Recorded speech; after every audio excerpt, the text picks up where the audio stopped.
গুনতে হবে। আমরা বড় বড় দলের শীর্ষ নেতাদের পাশে গিয়ে ছবি তুলবো, আমরা হলাম এখন সবচেয়ে শক্তিশালী।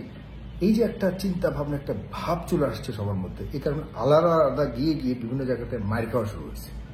এই মাইর খাওয়া কিন্তু আজকে না, সামনে থেকে আরো মাইর খেতে হবে। খারাপ লাগবে, আমি কিন্তু এদের কারো বিপক্ষে না, আমি জাস্ট পর্যবেক্ষণ করে কথা বলে বলছি, বাস্তবতা বলছি। আপনাদের বুঝতে হবে আবেগ দিয়ে আর এই 5 ঘন্টা আগে, আর এই 5 ঘন্টার ভিতরেই আমরা দেখতে পেলাম রক্তপাত শুরু হয়ে গিয়েছে। কারা রক্তপাত করেছে? ভারতীয় বাহিনী রক্তপাত করেছে। জাতীয় পার্টি নামে আওয়ামী লীগ, জাতীয় পার্টি এবং 14 দলীয় যারা শেখ হাসিনার সাথে ছিল তারা সবাই মিলে জাতীয় পার্টির ব্যানারে ঢুকে বিপি নুরের উপর হামলা হয়েছে। হামলা আমরা স্পষ্ট দেখতে পেরেছি, সেনাবাহিনী যারা ছেলের সদস্য তারা পিটাচ্ছে, তারা বুট দিয়ে লাথি দিচ্ছে, এই ভিডিওগুলো ভাইরাল হয়েছে। তো এখন কথা হচ্ছে, এটা কেন সেনাবাহিনী করলো? তাহলে কি সেনাবাহিনী ইচ্ছা করে এটা করেছে? আগে থেকে পরিকল্পনা ছিল যে যদি কাউকে পাওয়া যায়, যদি আওয়ামী লীগ ফিরে আসার পথে যদি কেউ বাধা দেয় তাদের অবস্থা ভয়াবহ হবে। এর জন্য কি আমরা সেনাবাহিনীকে, সেনাপ্রধানকে দায়ী করতে পারি? আমরা তো জানি সেনাপ্রধান আওয়ামী লীগ, অনেকে এখনো মনে করে সেনাপ্রধান 5 আগস্টে জনগণের কাতারে এসেছে বাধ্য হয়ে, বরং দেশকে ভালোবাসে না, জনগণকে ভালোবাসে না। যাই প্রিয় দর্শক, আমরা এই বিষয়ে আর কথা বলবো।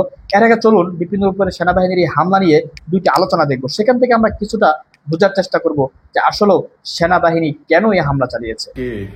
ভয়ঙ্কর ভাবে পেটানো হয়েছে। আমরা ভিডিওতে দেখলাম পুলিশ এবং সেনাবাহিনীর সদস্যরা পিটিয়েছে। এই পেটানোর বিষয়টির পেছনে কিন্তু গল্পটা খুব স্বাভাবিক নয়। এখানে অনেক ভারী গল্প রয়েছে, এখানে অনেক ভারী পরিকল্পনা রয়েছে। পরিকল্পিতভাবেই যে ভিপি নূরকে পেটানো হয়েছে সেটা মনে করি না, তবে পেটানোর যে প্রেক্ষাপট তৈরি হয়েছে এর পেছনে কিছু বিষয় রয়েছে। আপনারা ভিপি নূরকে পেটানোর জন্য পিটিয়েছে এই জন্য সবাই খুব দুঃখ প্রকাশ করছেন, স্বাভাবিক। তার মতো একটা এখন সে তো নেতা হয়ে গেছে, তার মতো একজন নেতাকে এভাবে পিটাবে জনসম্মুখে, এটি কেউই আসলে আশা করে না। তাও আবার 5 তারিখের পর এমন একটি দেশ যখন স্বাধীন, শেখ হাসিনা নাই, এরপরও এই অবস্থার জন্য আমরা কখনোই মানুষগুলো প্রস্তুত ছিলাম। কিন্তু কেন হয়েছে, কেন আমরা একটু ভাবতে হবে। ভাবনাটা এরকম, দেখুন, দুই দিকে ভাবতে হবে। কারণ হলো আমরা খুব অন্ধ বিশ্বাস করি, আমরা অন্ধ মুরিদ হয়ে যাই নেতাদের, আমরা অন্ধ ভক্ত হয়ে যাই। কোনো নেতারা যখনই আমাদেরকে যাই বলবে তাই সঠিক, এই টাইপের মেন্টালিটি আমাদের, যে কারণে আমরা আসলে সামনে ভয়ঙ্কর ভবিষ্যতের দিকে ধাবিত হচ্ছি, মাথায় রাখবেন। কারণ হলো দেখুন, 18-র সময় যখন আপনার কোটা আন্দোলন হয়েছিল তখন ভিপি নুররা ভালো ভূমিকা রেখেছে। আমরাও তাদের জন্য অনেক করেছি, তাদেরকে উঠানোর জন্য যথেষ্ট আমরা ভূমিকা রেখেছি, অনেকেই বলে। হ্যাঁ, আমাদের ফেসবুকে যথেষ্ট কাজ করেছে। এরপর থেকে তাদের চেহারা চেঞ্জ হয়ে গেছে। তারা যখন একটা অবস্থানে চলে গেল তখন তারা মনে করলো যে আমাদের মানুষের দরকার নেই। তারা নিজের আলাদা একটা রাজনৈতিক দল গঠন করে ফেললো। তারা একটা শক্তি রূপান্তরিত হওয়ার জন্য তারা একদম রাজনৈতিক দল গঠন করলো। এরপর দেখা গেছে তারা সম্পূর্ণ নিজেদের সেই সার্বজনীন দাবি থেকে আস্তে আস্তে নিজস্ব একটা জায়গায় তারা অবতীর্ণ হতে লাগলো, যেটা হয় আমাদের দেশে। এরপর দেখা যাচ্ছে যে পূর্ণাঙ্গ একটা রাজনৈতিক দল তারা ঘোষণা করলো। এরপর দেখা যাচ্ছে যে আর জনগণের, সবার সাথে যে একটা অবস্থান ছিল তাদেরকে যে জনগণ, রিক্সাওয়ালা থেকে শুরু করে স্টুডেন্টরা মিলে যে তাদেরকে তৈরি করেছে, এটা তারা ভুলে গিয়ে তারা নিজেদের মতো করে একদম নিজেদের নামে, নিজেদের অবস্থান, নিজেরাই সবকিছু, নিজেরাই শীর্ষ নেতা, নিজেরাই সব তৈরি করবে, পলিসি থেকে শুরু করে সম্পূর্ণ নিজেদের একটা মানে কি বলবো এটাকে, যেটা হয় সাধারণত রাজনৈতিক দলগুলো, যে আমরা ছাড়া আর কেউ খাবে না, আমরাই খাবো, এমন একটা পরিস্থিতি চলে গেছে। যাই হোক, তারা খাচ্ছে না খাচ্ছে সে নিয়ে আমি প্রশ্ন উঠাচ্ছি না, এ নিয়ে আমার ব্যক্তিগত মতামত জাস্ট আমি বলতেছি। অন্যদিকে ঠিক আমরা দুঃখজনকভাবে একই রকম প্যাটার্নে এনসিপির যারা এখন তো রেজিস্টার্ড দল হয়নি, তারাও কিন্তু একই পথে যাচ্ছে। দেখুন কি মিল, একই পথে যাচ্ছে। তারাও কিন্তু কিছুদিন আগে, মাত্র বছরখানেক আগে, আমরা সবাই তাদেরকে মেনে, এনসিপি তো এখন হয়েছে, তৎকালীন সময় দেখা যাচ্ছে যে বৈষম্য বিরোধী নেতারা তারা কোটা বিরোধী আন্দোলন, সেই একই আন্দোলনের মাধ্যমে তারাও এসছে, তাদেরকে নিয়েও আমরা ভেবেছিলাম না তারাই জাতীয় সংকটগুলো নিয়ে কথা বলবে, আমাদের এইসব সংকট থেকে তারা হয়তো উদ্ধার করে আমাদের সবার জন্য তারা কাজ করবে, সবাইকে নিয়ে কাজ করবে। কিন্তু কি হলো, তারাও আবার ঠিক একইভাবে একই প্যাটার্নে তারা জাস্ট কয়েকজন 4-5 জন মিলে বাকিদের সবাইকে নিয়ে আরেকটি দল গঠনের পথে এগুচ্ছে। এখন তারাই সর্বসর্বা, তারা কাউকে ডাকে না, তারা কাউকে চেনে না, তাদের আর কারোর প্রয়োজন নেই। এই একটি মোটামুটি, আমি ধান্দা বলবো না, এমন একটা পথে তারা এগুচ্ছে একইভাবে। তো কি হচ্ছে এখন, তারা আন্দোলন বলুন, কোথাও গিয়ে কোথাও মানে এরকম প্রতিবাদ বলুন, তারা নিজেদের দল ছাড়া কাউকে নেয় না। নিজেরা গিয়ে কোথাও কিছু আদায় করতে পারলে, হ্যাঁ আমরা আদায় করে নিয়ে আসছি, আমরা করে আসছি, প্রতিবাদ করে আসছি, আমরা শক্তিশালী, আমাদেরকে অন্যান্য বড় বড় দল আমাদেরকে গুনতে হবে, আমরা বড় বড় দলের শীর্ষ নেতাদের পাশে গিয়ে ছবি তুলবো, আমরা হলাম এখন সবচেয়ে শক্তিশালী। এই যে একটা চিন্তা ভাবনা, একটা ভাব চলে আসছে সবার মধ্যে, এই কারণে আলাদা আলাদা গিয়ে গিয়ে বিভিন্ন জায়গাতে মার খাওয়া শুরু হয়েছে। এই মার খাওয়া কিন্তু আজকে না, সামনে থেকে আরো মার খেতে হবে। খারাপ লাগবে, আমি কিন্তু এদের কারো বিপক্ষে না, আমি জাস্ট পর্যবেক্ষণ করে কথাগুলো বলছি, বাস্তবতা বলছি। তাদের বুঝতে হবে আবেগ দিয়ে আর এই বই পুস্তকের সাহিত্যিক ভাষা দিয়ে সবসময় সবকিছু হয় না। আমি ব্যক্তিগতভাবে সবচেয়ে বেশি এই গত কয়েক বছরের সবচেয়ে বেশি বাস্তবতার সাথে আমি সবচেয়ে বেশি ছিলাম, কানেক্টেড ছিলাম, টাচে ছিলাম, সব পক্ষের সাথে টাচে ছিলাম। তো জানি তো একজন মতো শুধু আপনাদেরকে ওই বিভ্রান্ত করবার মতো কথাবার্তা আমি কখনোই বলি না, আমি আবেগে চলি না, আমি যথেষ্ট ভেবে চিন্তে কথা বলবার চেষ্টা করি, আর অনেক কিছুই নিয়ন্ত্রণে রাখবার চেষ্টা করি। সুতরাং আমাদের আসলে আন্দোলন যত, এই যে কয়েক বছর যত আন্দোলন বলুন, হাসিনা বিরোধী আন্দোলনের যারাই জাতীয় ইস্যু নিয়ে কাজ করেছে, পরবর্তীতে তারা সব নিজেদের আসলে আখের গোছানোর ধান্দায় বলুন অথবা আখের গোছানোর পথে হেঁটেছে, যে কারণে আমরা ইউনিক একটা শক্তি এখনো পর্যন্ত হতে পারিনি। জাতীয় পার্টি যাই করছে, জাতীয় পার্টির এখানে যাওয়ার এর কারণ কি জানেন? এর কারণ হলো এনসিপি এবং নুরুল হক নূরের একই জায়গায় তাদের মানে মিলে গেছে, তাদের বিষয়টা, অবস্থাটা মিলে গেছে এরকম। কারণ এখন সামনের যে রাজনীতিটা আসছে সেটি হলো যে আসলে জামাত ইসলাম, বিএনপির বাহিরে কয়েকটি শক্তির মধ্যে জামাত ইসলাম এবং অন্যান্য এনসিপি, নুরুল হক নূর, এই ছোট ছোট অনেকগুলো দল আছে, তারা একটা শক্তি। এবং এই শক্তিগুলোর উপরে আসলে বড় কোনো দল বিশ্বাস করতে পারতেছে না, আস্থা রাখতে পারছে না। এবং এদের উপরে এরা আসলে এই যে ছেলে মানুষের একটা ব্যাপার স্যাপার আছে, এরা অন্য কাউকে নিয়েও মানে আছে না যে সবাই মিলে একটা দল করি, সবাই মিলে একটা শক্ত অবস্থান করি, এদের ভিতরে এগুলি নাই। এরা আসলে মনে করে যে এই 25-30 বছরে যারা আছে এর নিচে যারা থাকবে এরাই আমাদের পক্ষ হয়ে কাজ করবে, এর বাইরে আমরা কাউকে খেতে দিব না, মানে খাবো নিজেরা খাবো, ব্যাপারটা এরকম একটা ভাব নিয়ে এদের উপরে কেউ সিরিয়াসলি কেউ নির্ভর করতে পারবে না, পারা সম্ভব না। ক্ষমতার প্রশ্ন যখন আসে তারা ওই রকমভাবে ম্যাচিউর না, কোনোভাবেই না। আবেগে তারা অনেক শক্তিশালী হতে পারে, কিন্তু বিবেকে যখন মানুষ ভাবে ওদের ব্যাপারে, তখন অনেক জায়গাতে এসে থমকে যায়, আটকে যায়, যে এদের কাছে কি আমরা এই পোলাপানদের কাছে কি আমরা কোনো ক্ষমতা দেওয়ার মতো সেই অবস্থা কি তাদের আছে? এটা কি সম্ভব? এনসিপির 10-15টা সিট দিব, নুরুল হক নূরের 10-15 সিট দিয়ে এগুলি কি ছেলে খেলা? আমি বাস্তবতার কথা বলতেছি, এরা অবশ্যই যোগ্য হতে পারে, কিন্তু আমাদের দেশের মতো দেশে সত্যিকার অর্থে পাওয়ার পলিটিক্স করবার মতো সেই সক্ষমতা অর্জন করতে হলে এখন বহু কিছু প্রয়োজন। দেখেন ইতিমধ্যে এখনো ক্ষমতায় যেতে পারেনি, যাওয়ার আগেই কিন্তু মোটামুটি যতটুকু শক্তি অর্জন, সাংগঠনিক শক্তি অর্জন করা হচ্ছে, এতটুকু দিয়ে কিন্তু বহু দিকে দেখা গেছে বহু ধরনের ধান্দার কথা আমরা শুনতে পাচ্ছি। তো যখন তারা একটা রাষ্ট্রীয় পাওয়ার পাবে তখন কি অবস্থায় যাবে, খালি একটু ভেবে দেখুন। আমি বিশ্বাস করি এই ছেলেরা কখনোই কোনো খারাপ কিছুর সাথে মিশতে পারে, ওদেরকে কেউ কিনতেও পারবে না, ওরা এমন কিছু করবে না। কিন্তু জনগণের সাথে তো আমরা কথা বলি ভাই, এবং আমরা তো নিজেরাও বোঝার চেষ্টা করি, কখনো বলি না, কারণ এদেরকে ভালো চেয়েছি। কিন্তু এরা একটাই প্রবলেম, ওদেরকে যারা বড় করে, ওদেরকে যারা বড় করেছে, ওরা একটা সময় এসে তাদের থেকে বড় হয়ে যেতে চায়, হতে চায়। আর যখন এটা হয় তখন আর তাদেরকে কেউ বড় করতে দেয় না। একসময় এসে তাদেরকে কিভাবে আবারও পিছনে টেনে তাদের জায়গায় নিয়ে যায় বা যাওয়া উচিত বা যাওয়ার যে চেষ্টা, তখন সেই চেষ্টাটাই করে। আমরা করছি না, কোনো না কোনোভাবে করা হচ্ছে এবং হবে। সুতরাং খুব সাবধান, আবারও ভেবেচিন্তে ঐক্যবদ্ধ শক্তি নিয়ে কাজ করতে হবে। এভাবে আলাদা আলাদাভাবে গ্যাং স্টাইলে রাজনীতি হয় না, গ্যাং স্টাইলে সংগঠন হয় না। আমরা গ্যাং স্টাইল সংগঠন থেকে রাজনীতি বের হতে চেয়েছি বলেই 24-এ রক্ত দিয়েছে মানুষ, কিন্তু সেই রক্তের প্রতিফলন আমরা এখনো দেখিনি। সুতরাং আজকে নূর হক নূর মার খেয়েছে, তার মানে এই না যে সামনে আর কেউ মার খাবে না। মার খাওয়ার সম্ভাবনা অনেক বেশি। এনসিপি ওয়ালাদেরকেও বলবো, একটু সতর্ক প্লিজ। বাহিনী এই ধরনের একটি হামলা চালাবে বলে আজকে সকালের লাইভে আমি বলেছিলাম। সকাল বলতে লন্ডন সময় দুপুর 12টায় আমি একটা লাইভ করেছিলাম, যেটা বাংলাদেশ সময় বিকেল 5টা থেকে 5:30। ওই লাইভটার ভিতরে আমি বলেছিলাম যে ডাকসু নির্বাচনকে সামনে নিয়ে বাংলাদেশে রক্তপাত হতে পারে। রক্তপাতটা হওয়ার কিছু সিমটম এবং কিছু নিউজ আমার কাছে আসছে, যে যাতে করে ডাকসু নির্বাচন হতে না পারে, ছাত্রদল এবং ছাত্র শিবিরের ভিতরে রক্তপাত ঘটাবে ভারতীয় হয়তো ছাত্রদলের কাউকে হত্যা করে নাম দিবে ছাত্র শিবির, হয়তোবা ছাত্র শিবিরের কাউকে হত্যা করে নাম দিবে ছাত্র দল। এইভাবে সারাটা বাংলাদেশে রক্তপাত চালানোর জন্য এই একটা পরিকল্পনা ভারতের হাতে নিয়েছে। এই কথাটা আমি বলেছি এখন থেকে মাত্র 5 ঘন্টা আগে।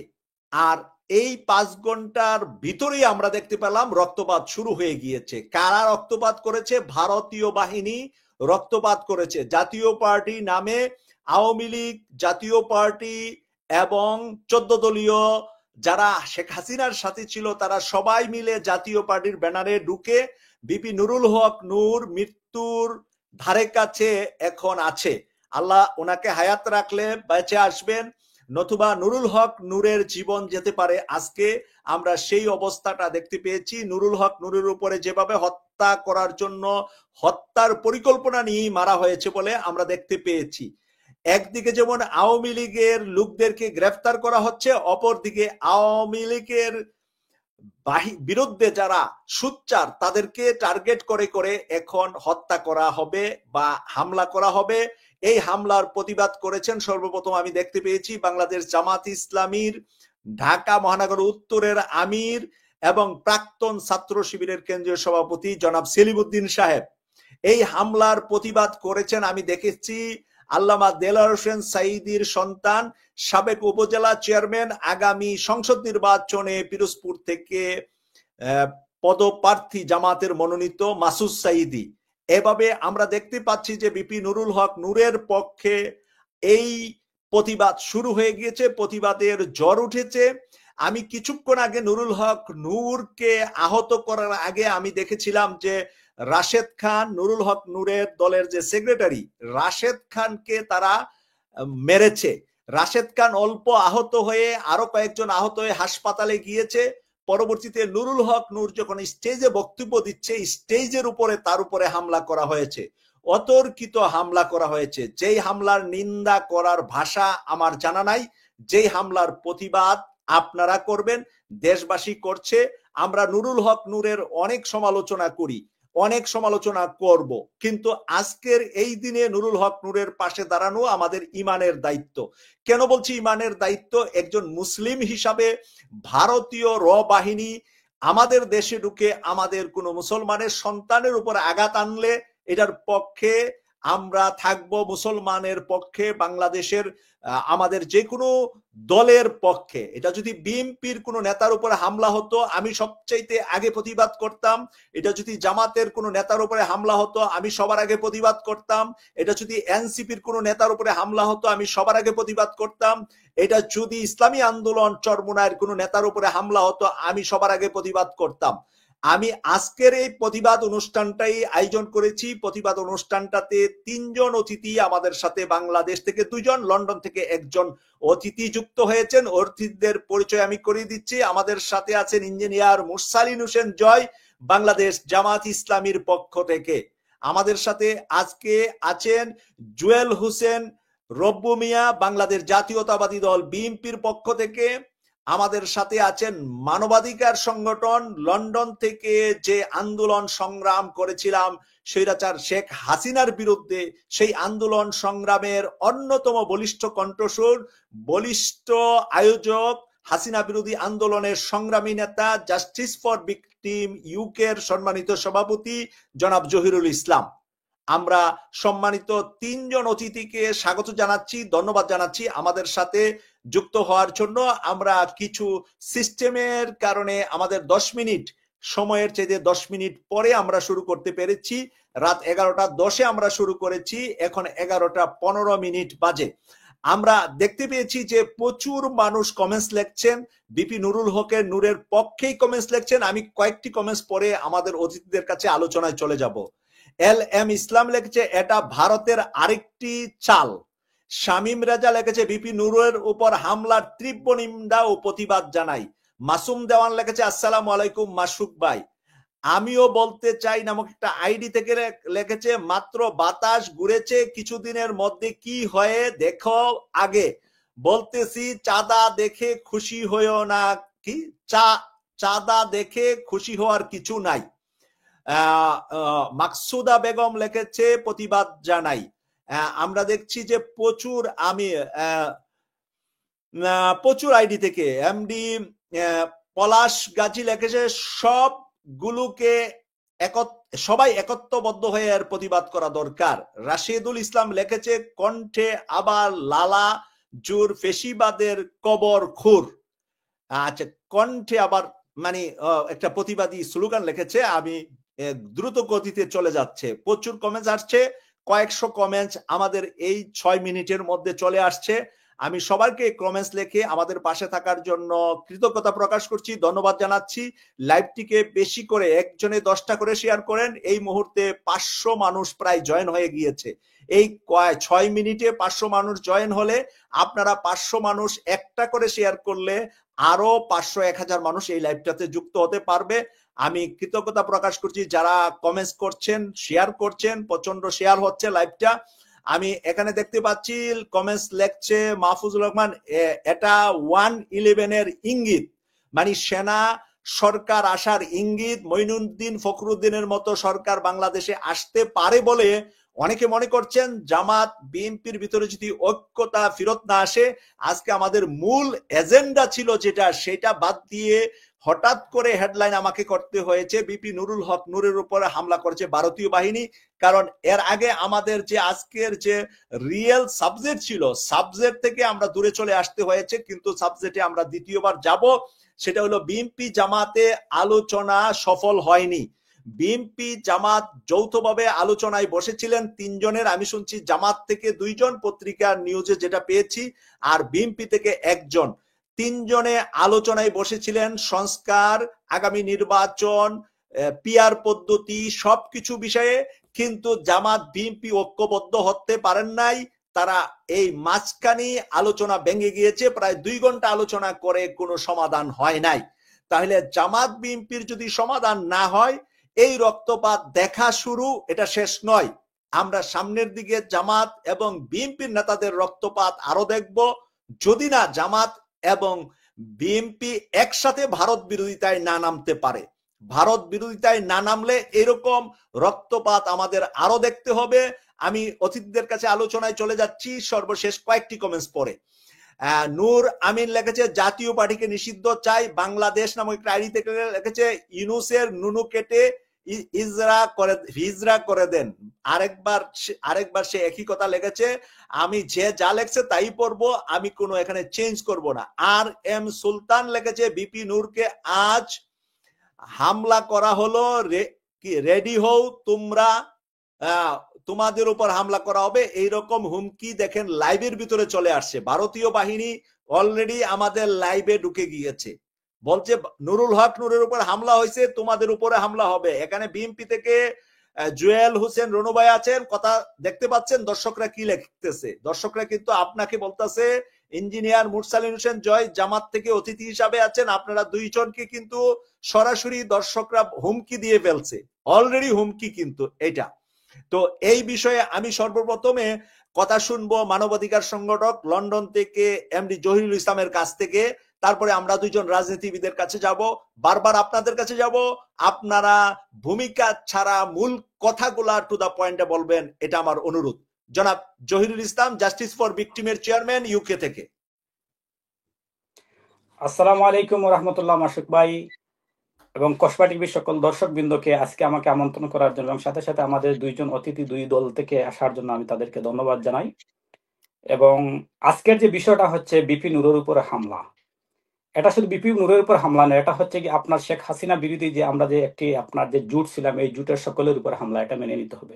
এবং মাসুক ভাই আপনি জানেন আমি আজকে কিন্তু মানবাধিকার কর্মী, আমি কোনো দলের পক্ষে আসছি না, আমি কিন্তু মানবাধিকার কর্মী হিসাবে আমি নিরপেক্ষ কথা বলবো, আমি কিন্তু দেশের পক্ষে কথা বলবো, আমি জুলাই আন্দোলনে নিহত শহীদদের পক্ষে আমি কথা বলবো, নিহত শহীদ পরিবারের পক্ষে আমি কথা বলবো। আমি কোনো দলের দালালি করার জন্য আসি নাই। আমি গত 1 বছর ধরে আমি বারবার আমি আপনার লাইভে টক শুতে এসে, আমি বিভিন্ন টিভিতে টক শুতে গিয়ে, ফেসবুকে লেখে লাইভে গিয়ে আমি বারবার বলতেছি যে বাংলাদেশের শেখ হাসিনা যাওয়ার পরে আমাদের বিশেষ করে বিএনপি জামাতের নেতাকর্মীদের যে আমরা দায়িত্বসুলভ আচরণ দেখার কথা ছিল, সেই আচরণ আমরা দেখতে পাই নাই।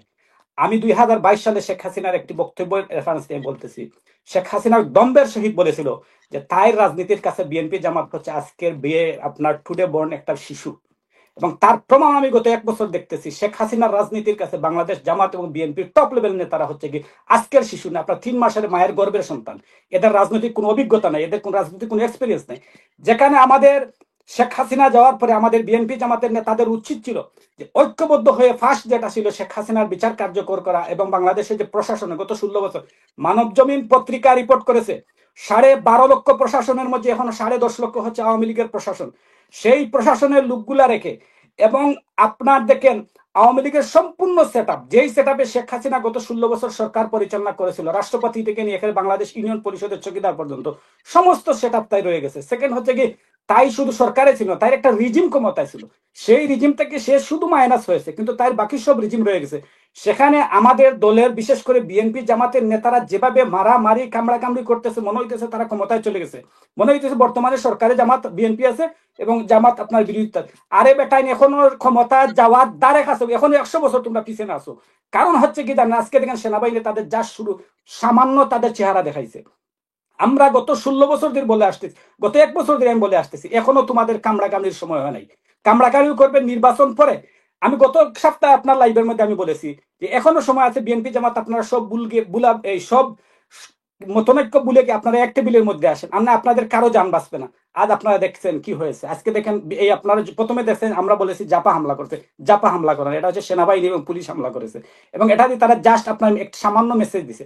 আমি বলবো জনাব তারেক রহমান সাহেব আজকে 1 বছর ধরে দেশে কেনে দিতেছেন না, উনি উনার দলের নেতা কর্মীদের উপর বিশ্বাস নাই। কারণ হচ্ছে উনি জানেন উনি দেশে যাওয়ার পরে আজকে বিপিন উরের যে অবস্থা হইতো এই অবস্থা তা হতো। কারণ এই যে উনার যে দলের নেতা কর্মী এখন যে ফালাফালি করতেছে, আজকে তারেক রহমান উপর যখন হামলা হবে একটা কর্মী সামনে আসবে না, আমি এটা বলে দিলাম।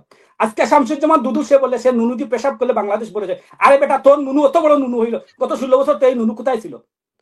কারণ হচ্ছে এগুলো তারেক রহমান জানে, এগুলো লম্বা লম্বা কথা বলতেছে, কিন্তু এগুলো যখন হামলা আসবে এগুলো কোনো কথা বলবে না। এজন্য তারেক রহমান সাহেব দেশে যাইতেছে না। আমাদের মহান আমির খলিফাতুল মুসলিমের স্বঘোষিত আমিরে জামাত, উনি কি উনি আসছে ও ক্ষমতায় আসার সাথে সাথে আপনার সরকার চেঞ্জ হওয়ার সময় আওয়ামী লীগ কিন্তু ক্ষমা ঘোষণা করে দিয়েছে। হু আর ইউ ক্ষমা ঘোষণা করা? যেখানে আপনার জুলাই 1500 শহীদ পরিবার এই শহীদ হয়েছে, তার মা বোনরা জানে, তার একটা বাইককে সে হারিয়েছে, ঢাকা বিশ্ববিদ্যালয়ের স্টুডেন্টকে সে হারিয়েছে, সে জানে হোয়াট ইজ দ্য ক্ষমা।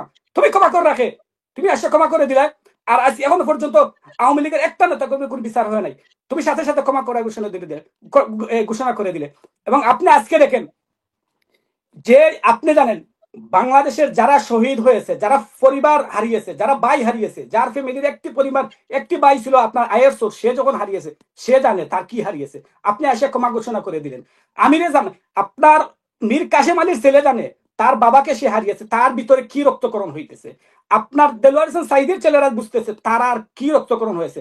তোমার কেউ হারে নাই, গত 16 বছর তোমার ব্যবসার মধ্যে সামান্য আঘাত আসে নাই, তুমি কে ক্ষমা কররা? তুমি ক্ষমা ঘোষণা করে দিলে আওয়ামী লীগকে। তাই এজন্য আমি বলতেছি আজকে বিপিন নুরের উপর যে হামলা হয়েছে এটা next target Tarique Rahman, next target আমাদের আমিরে জামাত। তাই এখনো সময় আছে, যদি এই দুই দলের শিশু দুই দল যদি এক হয় না এবং তাদের যে ভুল বুঝাবুঝি না বন্ধ করে, তাহলে আমি বলে দিলাম তারেক রহমান সাহেব এবং বিপিন, আপনি দেশে যাওয়ার কোনো চিন্তাই করবেন না, আপনি ক্ষমতায় আসলে দেশে যাবেন না। আপনারা আজকে যে নির্বাচনের জন্য বিএনপি, বিশেষ করে আমার ভাই যে বিএনপির প্রতি আমি বলতেছি, আপনারা ফালাফালি করতেছেন, আপনারা আওয়ামী লীগের ফাঁদে পা দিয়েছেন। কারণ কি জানেন, আওয়ামী লীগ চাইছে যে এই প্রশাসন রেখে আপনারা নির্বাচনে আসেন। নির্বাচনে আসলে কি করবে জানেন, আপনাদেরকে 300 আসনের মধ্যে 340টা আসন দিয়ে দিবে তারা। তারা জানে আপনারা যখনই ক্ষমতা আসবেন, আপনাদের কাছ থেকে তারা একদিন লাগবে না ক্ষমতা পিটিয়ে আপনাদের কাছ থেকে ক্ষমতা নিয়ে যাওয়ার জন্য। কারণ তারা জানে প্রশাসন তাদের। আর তারা যেদিন 2028 সালে, আপনি জানেন 2023 সালের 28 অক্টোবর বিএনপির 20 লক্ষ নেতাকর্মী ঢাকার মাটিতে ছিল, একমাত্র আপনার ডিসি হারুন, একমাত্র ডিসি হারুন সবাইকে পেটিয়ে বুড়িগঙ্গা নদীতে পালিয়েছিল। আবার দেখছি যখন কর্মীদের উপরে হামলা আসার কারণে এই মির্জা ফখরুলের মতো নেতারা পালিয়ে যাওয়া শুরু করছিল মঞ্চ থেকে। আর ওই নেতা কর্মীদেরকে নিয়ে আপনারা আশা করেন আওয়ামী লীগের প্রশাসনকে আপনারা ক্ষমতা রেখে আপনারা চান ক্ষমতা, আপনাদেরকে 350 আসন দিবে আগামী নির্বাচনে, আর আপনাদের কাছ থেকে একদিনের ভিতরে তারা ক্ষমতা ছিনিয়ে নিয়ে আবার পিটিয়ে। বেগম খালেদা জিয়ার প্রতি শ্রদ্ধা রেখে বলতেছি, শহীদ প্রেসিডেন্ট জিয়াউর রহমান সাহেবের শ্রদ্ধা রেখে আমি বলতেছি, তারেক রহমান সাহেবের শ্রদ্ধা রেখে বলতেছি, আপনি আপনার দল, আপনার এই ফ্যামিলিকে বলবো, আপনার বর্তমান দলের উপর আপনারা বিশ্বাস রাখবেন না। কারণ 5ই আগস্টের পরে এই দলকে আওয়ামী পন্থীরা, ভারতপন্থীরা আপনার ছিনিয়ে নিয়ে গেছে, বামপন্থীরা ছিনিয়ে নিয়ে গেছে। এবং আমি আরেকটা জিনিস সরিসু বলতেছি, শুধু বিএনপি না, জামাতের টপ লেভেলের নেতাগুলাকে আপনার র কিনে ফেলেছে। ওনাদের কথাবার্তা বডি ল্যাঙ্গুয়েজ থেকে বোঝা যায় না ওনারা যে আগের জামাত, আমির আপনার মতিউর রহমান নিজামী, দেলোয়ার হোসেন সাইদি সাহেবের জামাত ওনারা না। না হইলে যেখানে ভারতের হচ্ছে সবচেয়ে বিরোধী শক্তি হচ্ছে বিএনপি এবং জামাত, এখানে তাদের উচিত ছিল, বিপি নুরের দল ভাই কিচ্ছু না, এই যে এনসিপি এগুলা কিচ্ছু না, এগুলো আসতে কাল না। কিন্তু বাংলাদেশের রাজনীতি করতে হবে বিএনপি এবং জামাতদেরকে, আপনাদেরকে দায়িত্বসুলভ আচরণ দেখাতে হবে। কিন্তু 5ই আগস্টের পরে আপনাদের প্রতি কোনো দায়িত্বসুলভ আমরা আচরণ দেখতেছি না। এখানে আমি বারবার টকশির মধ্যে আমি বলতেছিলাম যে আপনারা দেখুন কত সুন্দর সুযোগ বিএনপি এবং জামাতের মধ্যে চলে আসছে। গত 20 বছর আওয়ামী লীগ বাংলাদেশের শাসন পরিচালনা করেছে, জাতীয় পার্টির সাথে সমঝোতা করে জাতীয় পার্টিকে আপনার আসন দিয়েছে, দিয়ে তারা সমতা চালিয়েছে যে তোমরা বিরোধী দল থাকবে আমরা ক্ষমতা। এই জিনিসটা আমি চাইছিলাম বিএনপি এবং জামাত করে নিবে, যে বিএনপি বলবে আমরা ক্ষমতায় থাকবো, জামাতকে একটা সম্মানিত আসন দিয়ে তারা বিরোধী দল থাকবে, অ্যাটলিস্ট 20টা বছর তারা ক্ষমতা থাকবে, আওয়ামী লীগ যাতে না আসার চিন্তা করে। আর শেখ হাসিনা চলে গেলে আওয়ামী লীগ এমনিতে চলে যাবে। ওরে বাবা রে বাবা, এখন বিএনপির মধ্যে এমন ভাব চলে আসছে, এই শেখ হাসিনা যে 2024 সালে যে ডিসেম্বরে নির্বাচন করেছিল, জানুয়ারিতে যে আমি দামি নির্বাচন, বিএনপি এখন তাই চাইতেছে যে আমরা ক্ষমতায় থাকবো, আমরাই বিরোধী দল থাকবো। শেখ হাসিনার অবস্থা কি হয়েছে ভাই, এটা থেকে আপনাদের শিক্ষা নেওয়া না। সেকেন্ড হচ্ছে আপনারা বারবার বাংলাদেশে একটা ইস্যু নিয়ে আসেন, এবং জামাত ইসলামকে অন্যরা পরামর্শ দিয়েছে কি তোমরা বিরোধী দল হয়ে কি হবে, তোমরা তো ক্ষমতায় চলে যাইতেছো। আরে বাটা, আমি নির্বাচনে হারাইলে যেখানে 5,000 ভোট পাই না, আমি প্রধানমন্ত্রী হওয়ার স্বপ্ন কিভাবে দেখি? এটা তো আমার আত্মসমালোচনার প্রয়োজন ছিল। তাই এখানে বলতেছি উভয় দলকে গ্রাস করেছে, উভয় দলকে বিএনপি গ্রাস করেছে। তাই আমি বলতেছি এখন যদি সেনাবাহিনী ক্ষমতা নেয়, উভয় দলকে আওয়ামী লীগ গ্রাস করেছে, বিএনপি গ্রাস করে নাই। উভয় দলকে আওয়ামী লীগ এবং গ্রাস করেছে। যদি এখন সেনাবাহিনী অথবা আওয়ামী লীগ ক্ষমতায় ফিরে আসে, গত 16 বছর বিএনপি জামাতের উপর যে হামলা হয়েছে তার চাইতে 100 গুণ বেশি। শুধু বিএনপি জামাতের নেতাদেরকে ফাঁসি দিয়েছে গত, এখন করবে কি জানেন, আমরা যে ছাগলকে কুরবানি দিয়ে দেওয়ার পরে কি করে জানেন, ছাগলের ঠ্যাং দুইটা উফরি দিয়ে বাঁধে না, খাল ঠ্যানেটের নিচে দিয়ে এই অবস্থা করবে আমাদের এই দুই দলের। কারণ এদের শিক্ষা হয় না, কিন্তু এটা জানে তারেক রহমান সাহেব, এজন্য উনি দেশও দিতেছেন না, উনি বিশ্বাস করতেছেন না উনার দল। আর উনি কিন্তু 7ই আগস্ট দেশে চলে যেতে পারতেন। তাই আমি এখন বলতেছি, আপনি দেখেন 2 নম্বর যেটা জিনিস হচ্ছে, বাংলাদেশের গত 15 বছর ধরে শেখ হাসিনা শাসন করেছিল বাংলাদেশকে একটি ইস্যু নিয়ে, কি মুক্তিযুদ্ধের চেতনা। আমি একটা তুলা সময় নিতেছি, মুক্তিযুদ্ধের চেতনা নিয়ে বাংলাদেশকে আপনার কি করছিল, বাংলাদেশকে জাহান্নাম বানিয়ে দিয়েছিল। 2টা ইস্যু বাংলাদেশের যখনই কেউ কোনো কথা বলতো, ওই হচ্ছে মুক্তিযুদ্ধ বিরোধী এবং হচ্ছে মৌলবাদ। আপনি দেখেন আপনাদের বিএনপির বাইরের প্রতি আমি বলতেছি, গত 16 বছর শেখ হাসিনা এই 2টা হাতিয়ারকে ইস্যু করে বাংলাদেশের ক্ষমতা শাসন করেছিল, যার কারণে কি হয়েছিল, বাংলাদেশে আওয়ামী লীগের মতো একটা প্রাচীন রাজনৈতিক দল বাংলাদেশ থেকে বিদায় হয়ে গেছে। এটা আপনাদের চোখের সামনে দেখা। সেই জায়গায় এই শেখ হাসিনার 2টা আপনার স্লোগানকে এখন দেখা যায় বিএনপির নেতারা ইউজ করতেছে। আরে ভাই, তোমাদের সামনে আওয়ামী লীগের একটি দল পালিয়ে যেতে বাধ্য হলে এই 2টি ইস্যু সামনে নিয়ে আসার জন্য। তাহলে এটা তো প্রমাণ করে, যখন আওয়ামী লীগের এই 2টি ইস্যুকে যখন বিএনপি হাতে নিয়েছে, তাতেই প্রমাণ করে 5ই আগস্টের পরে আওয়ামী লীগের পরাজিত শক্তিরা বিএনপির আপনার দায়িত্ব নিয়ে গেছে, যার কারণে বিএনপির সমস্ত দায়িত্ব এদের হাতে। আপনাদেরকে আমি বলি, এই যে মুক্তিযুদ্ধের ইতিহাস, এটা বারবার বাংলাদেশের মানুষকে আপনার ব্যাঘাত করে, বাংলাদেশের উন্নয়নে ব্যাঘাত ঘটায়। পৃথিবীর ইতিহাসে আপনি দেখেন, বর্তমানে পৃথিবীর 254টা প্লাস 260টার মতো রাষ্ট্র আছে। পৃথিবীর প্রত্যেকটা দেশ একটা না একটা দেশ থেকে আপনার স্বাধীন হয়েছে, কিন্তু এইরকম আপনার বছরের পর বছর, যুগের পর যুগ তারা কিন্তু আমরা কোন দেশ থেকে স্বাধীন হয়েছে এটা নিয়ে মাইর করে না। আপনি দেখেন, আমি তুলা থেকে একটা উদাহরণ দিই, আমি মাসুক ভাই, আমাদের যে ভারতীয়, আমাদের তো এখানে উদাহরণ আছে, ইউকে থেকে স্বাধীন হয়েছে না, কানাডা, আমি এটাই অস্ট্রেলিয়া, বলতেছি, নিউজিল্যান্ড, তারা কি আমি বলতেছি মারামারি করে ইউকের সাথে? মাসুদ ভাই, আপনি দেখেন ভারতীয় উপমহাদেশ ব্রিটিশরা শাসন করেছে 200 বছর। ভারতীয় উপমহাদেশে ব্রিটিশরা যাওয়ার আগে আমরা ভারতীয় উপমহাদেশ ছিলাম পৃথিবীর মধ্যে সবচেয়ে সুপ্রিম পাওয়ার অর্থনৈতিক দিক দিয়ে। আপনি বর্তমান যে আমেরিকা সারা পৃথিবীতে সুপ্রিম পাওয়ার আছে, যখন ভারতীয় উপমহাদেশের শাসক ছিলেন আওরঙ্গজেব, তখন পৃথিবীতে 100% জিডিপির মধ্যে 40% জিডিপি আসতো আপনার ভারতের থেকে। এবং এই ব্রিটিশরা 200 বছর যে বাংলাদেশকে এবং ভারতীয় উপমহাদেশকে এমন ভাবে শোষণ করেছে, হত্যা, দূষণ, লুণ্ঠন থেকে এমন কোনো জঘন্যতম তারা কাজ করে নাই, তারা সেইগুলো করেছে। যখন ভারতীয় উপমহাদেশে ব্রিটিশরা গিয়ে দখল করে, তখন আমাদের জিডিপি ছিল 40% পৃথিবীর। আর যখন তারা আমাদেরকে ছেড়ে আসে, তখন ছিল আমাদের জিডিপি -0.5। 40% থেকে -0.5-এ নিয়ে এসে তারা আমাদেরকে ছেড়ে দিয়ে আসছে। শুধু তাই নয়, আমি আপনাদেরকে বলি, এই ব্রিটিশদের এত শোষণ ছিল আমাদের প্রতি। আপনি দেখেন 1857 সালে যখন আপনার সিপাহী বিদ্রোহ হয়েছিল, ভারতের সমস্ত রাজা, হিন্দু, মুসলিম, খ্রিস্টান, আপনার শিখ সবাই ঐক্যবদ্ধ হয়েছিল কার নেতৃত্বে? মুঘলের সর্বশেষ সম্রাট ছিলেন যে আপনার বাহাদুর শাহ জাফরের নেতৃত্বে। যখন ব্রিটিশরা দেখলো আমরা এই ভারতীয় উপমহাদেশে শাসন করতে হলে, শাসন করা সম্ভব হয় না যদি এভাবে হিন্দু, মুসলিম, খ্রিস্টানরা ঐক্যবদ্ধ থাকে, আবার 86 বছর বয়স্ক একজন বৃদ্ধ বাহাদুর শাহ জাফরের নেতৃত্বে তারা সবাই ঐক্য হয়ে গেছে। তখন তারা 1857 সালে এই বিদ্রোহটাকে তারা আপনার দমন করতে পেরেছিল। আমাদের মধ্যে কিছু বিশ্বাসঘাতক বেঈমানকে তারা টাকা দিয়ে কিনে নিয়েছিল। এরপরে আপনি দেখুন বাহাদুর শাহ জাফরকে যখন তারা গ্রেফতার করেছে, গ্রেফতার করার পরে পরের দিন উনি তাদের কাছে নাস্তা চেয়েছিলেন। আমি জাস্ট বলতেছি তাদের নির্যাতনের আপনার এই যে মাত্রাটা কিরকম ছিল। তখন উনি বলেছেন, হ্যাঁ আমি এখন তো সকাল 8টা হয়ে গেছে, নামাজ পড়ছি, আমাকে তোমরা নাস্তা দাও। তখন তার সবচেয়ে আদরের যে দুইটা শাহজাদা ছিল, উনাদের বয়স একটার ছিল 10 বছর এবং একটার ছিল 12 বছর, এই দুইটাকে তারা জবাই করে ওর দুইটা কল্লাকে, ও দুই ছেলের কল্লাকে তারা দুইটা বড় টেবিলের এই প্রায় পাত্রের মধ্যে আপনার এই যে শাহিয়ানা গামছাদি ঘুরাই ওনাকে দিয়ে বলতেছে, আপনার জন্য আপনার শাহী রাস্তা নিয়ে আসি। উনি যখন চাদর সরাই দেখলেন উনার দুই শাহজাদার কল্লা, তখন উনি ফালমারি বলেছিলেন যে আমি 86 বয়স্ক বাদশাহ মনে করছো যে আমি তোমাদের কাছে আত্মসমর্পণ করবো, কিন্তু আত্মসমর্পণ করা অত সহজ নয়। এইরকম নির্যাতন তারা করেছে। আপনি দেখেন ভারতীয় উপমহাদেশে যে ব্রিটিশদের যে নির্যাতন, এর 100 কোটি ভাগের 1 ভাগ নির্যাতন পাকিস্তান আমাদেরকে করে নেই। কিন্তু এরপরে আপনাকে আমি বলি, কিন্তু আপনি কি দেখছেন আজ যখন ভারতীয় উপমহাদেশে যখন আপনার ব্রিটিশের মন্ত্রীরা ভারত অথবা বাংলাদেশ, পাকিস্তানে যখন যায় ভারতীয় ব্রিটিশের মন্ত্রীরা, কোন সাংবাদিককে তাদেরকে প্রশ্ন করে, এই বেটাই তোমরা আমাদের দেশে আসছো, তোমরা কি 200 বছর আমাদেরকে শোষণ করেছে, এর জন্য ক্ষমা চেয়েছিল? কোনগুর মায়ের বাপের ক্ষমতা আছে এটা প্রশ্ন করার মতো ব্রিটিশ কোনগুরকে করে? কোনটা করে নাই। এরপরে আসেন আপনি দেখেন জার্মান, যেই জাপান দ্বিতীয় বিশ্বযুদ্ধের সময় পৃথিবীর মধ্যে সবচেয়ে টেকনোলজির দিক দিয়ে জাপান ছিল পৃথিবীর মধ্যে উন্নত, সেই জাপানের মধ্যে দ্বিতীয় বিশ্বযুদ্ধের পরে আমেরিকা হিরোশিমা এবং নাগাসাকিতে দুইটা বোমা মারে, যে বিশ্ব টেকনোলজি সবচেয়ে উন্নত যে দেশটা ছিল সেই দেশকে ধ্বংস করে পঙ্গু করে দিয়েছিল। এবং শুধু তাই না, আজ পর্যন্ত জাপানে ভূমিকম্প হয়ে রিজন ফর এই হিরোশিমা এবং নাগাসাকিতে বোমা। এবং আজ পর্যন্ত আপনার এই জাপানের মধ্যে আপনার এই যে আপনার কি বলবো পঙ্গু শিশুরা জন্মগ্রহণ, আন্দোলন সংগ্রাম হয় না, কিন্তু তারা দ্বিতীয় বিশ্বযুদ্ধের পরে আমেরিকার সবচেয়ে বড় বিশ্বস্ত বন্ধু হচ্ছে জাপান। কারণ জাপান চিন্তা করে দেখছে এখন আর আমেরিকা তাদের দুশ্মন না, আমেরিকা তাদের চাইলেও কোনো ক্ষতি করতে পারবে না। এখন তাদের দুশ্মন হচ্ছে চায়না, পার্শ্ববর্তী দেশ চায়না। তাই চায়না থেকে বাঁচতে হলে জাপানের আমেরিকার সাথে হাত মিলাতে হবে। এরপরে থার্ড আপনাকে একটা উদাহরণ দিই, আপনি দেখেন দ্বিতীয় বিশ্বযুদ্ধ কাদের সাথে হয়েছিল? ব্রিটিশের, জার্মানের সাথে। জার্মানের বিরুদ্ধে দ্বিতীয় বিশ্বযুদ্ধ। আজকে দেখেন আপনি যেই জার্মান ব্রিটিশের মধ্যে আমরা শুনেছি দেশে আসার পরে দ্বিতীয় বিশ্বযুদ্ধের পরে লন্ডনের মধ্যে কোনো পুরুষ মানুষ ছিল না, সবাই মহিলা ছিল, সবাই পুরুষকে মেরে ফেলে দিয়েছিল আপনার হিটলারে। কিন্তু আজকে আপনি দেখবেন ইউরোপের মধ্যে সবচেয়ে বড় বন্ধু হচ্ছে ব্রিটেন আর হচ্ছে জার্মান। কারণ তারা দেখছে যে এখন আর জার্মান চাইলে তাদের কোনো ক্ষতি করতে পারবে না, এখন তাদের দুশ্মন হচ্ছে রাশিয়ার সাথে। তাই পৃথিবীর ইতিহাসে সব দেশ স্থান কাল পাত্রভেদে তাদের বন্ধু বানায়, দুশ্মন বানায়। দুশ্মন আপনার পৃথিবীতে চিরতর পরীক্ষিত বন্ধু এবং শত্রু বলতে কোনো দেশ নাই, কিন্তু পৃথিবীর ইতিহাসে একমাত্র কালপিট দেশ বাংলাদেশ, যেগুলো 54 বছর হয়ে গেছে। এই ব্লাডি ইডিয়ট গুলো, এই ভারত তাদের বন্ধু, ভারত তাদের বন্ধু। আমি আপনাকে বলি কারণ হচ্ছে এটা, আমি একটা জিনিস বলে যাই।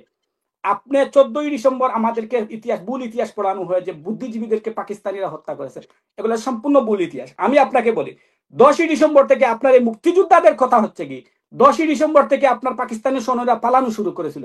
14ই ডিসেম্বর কিভাবে সম্ভব হয়েছিল? তারা মানুষের বাসায় বাসায় গিয়ে আপনার বুদ্ধিজীবীদের হত্যা করা। এটা হচ্ছে ভারতে বাংলাদেশের বুদ্ধিজীবীকে হত্যা করে তারপরে কি করেছে জানেন? বাংলাদেশের বর্তমান যে বুদ্ধিজীবী, কালপ্রিট বুদ্ধিজীবীগুলা বর্তমান বাংলাদেশের যে বুড়া বুড়া রাজনৈতিক দলের নেতাগুলাকে ধরে নিয়ে ভারতে পিটিয়ে এগুলাকে শিখিয়ে দিয়েছে যে মরার আগ পর্যন্ত তোমরা আমাদের গুলামি করতে হবে, আর যদি তোমরা আমাদের গুলামি না করো কোনোদিন তোমাদেরকে ক্ষমতায় আসতে দিব না।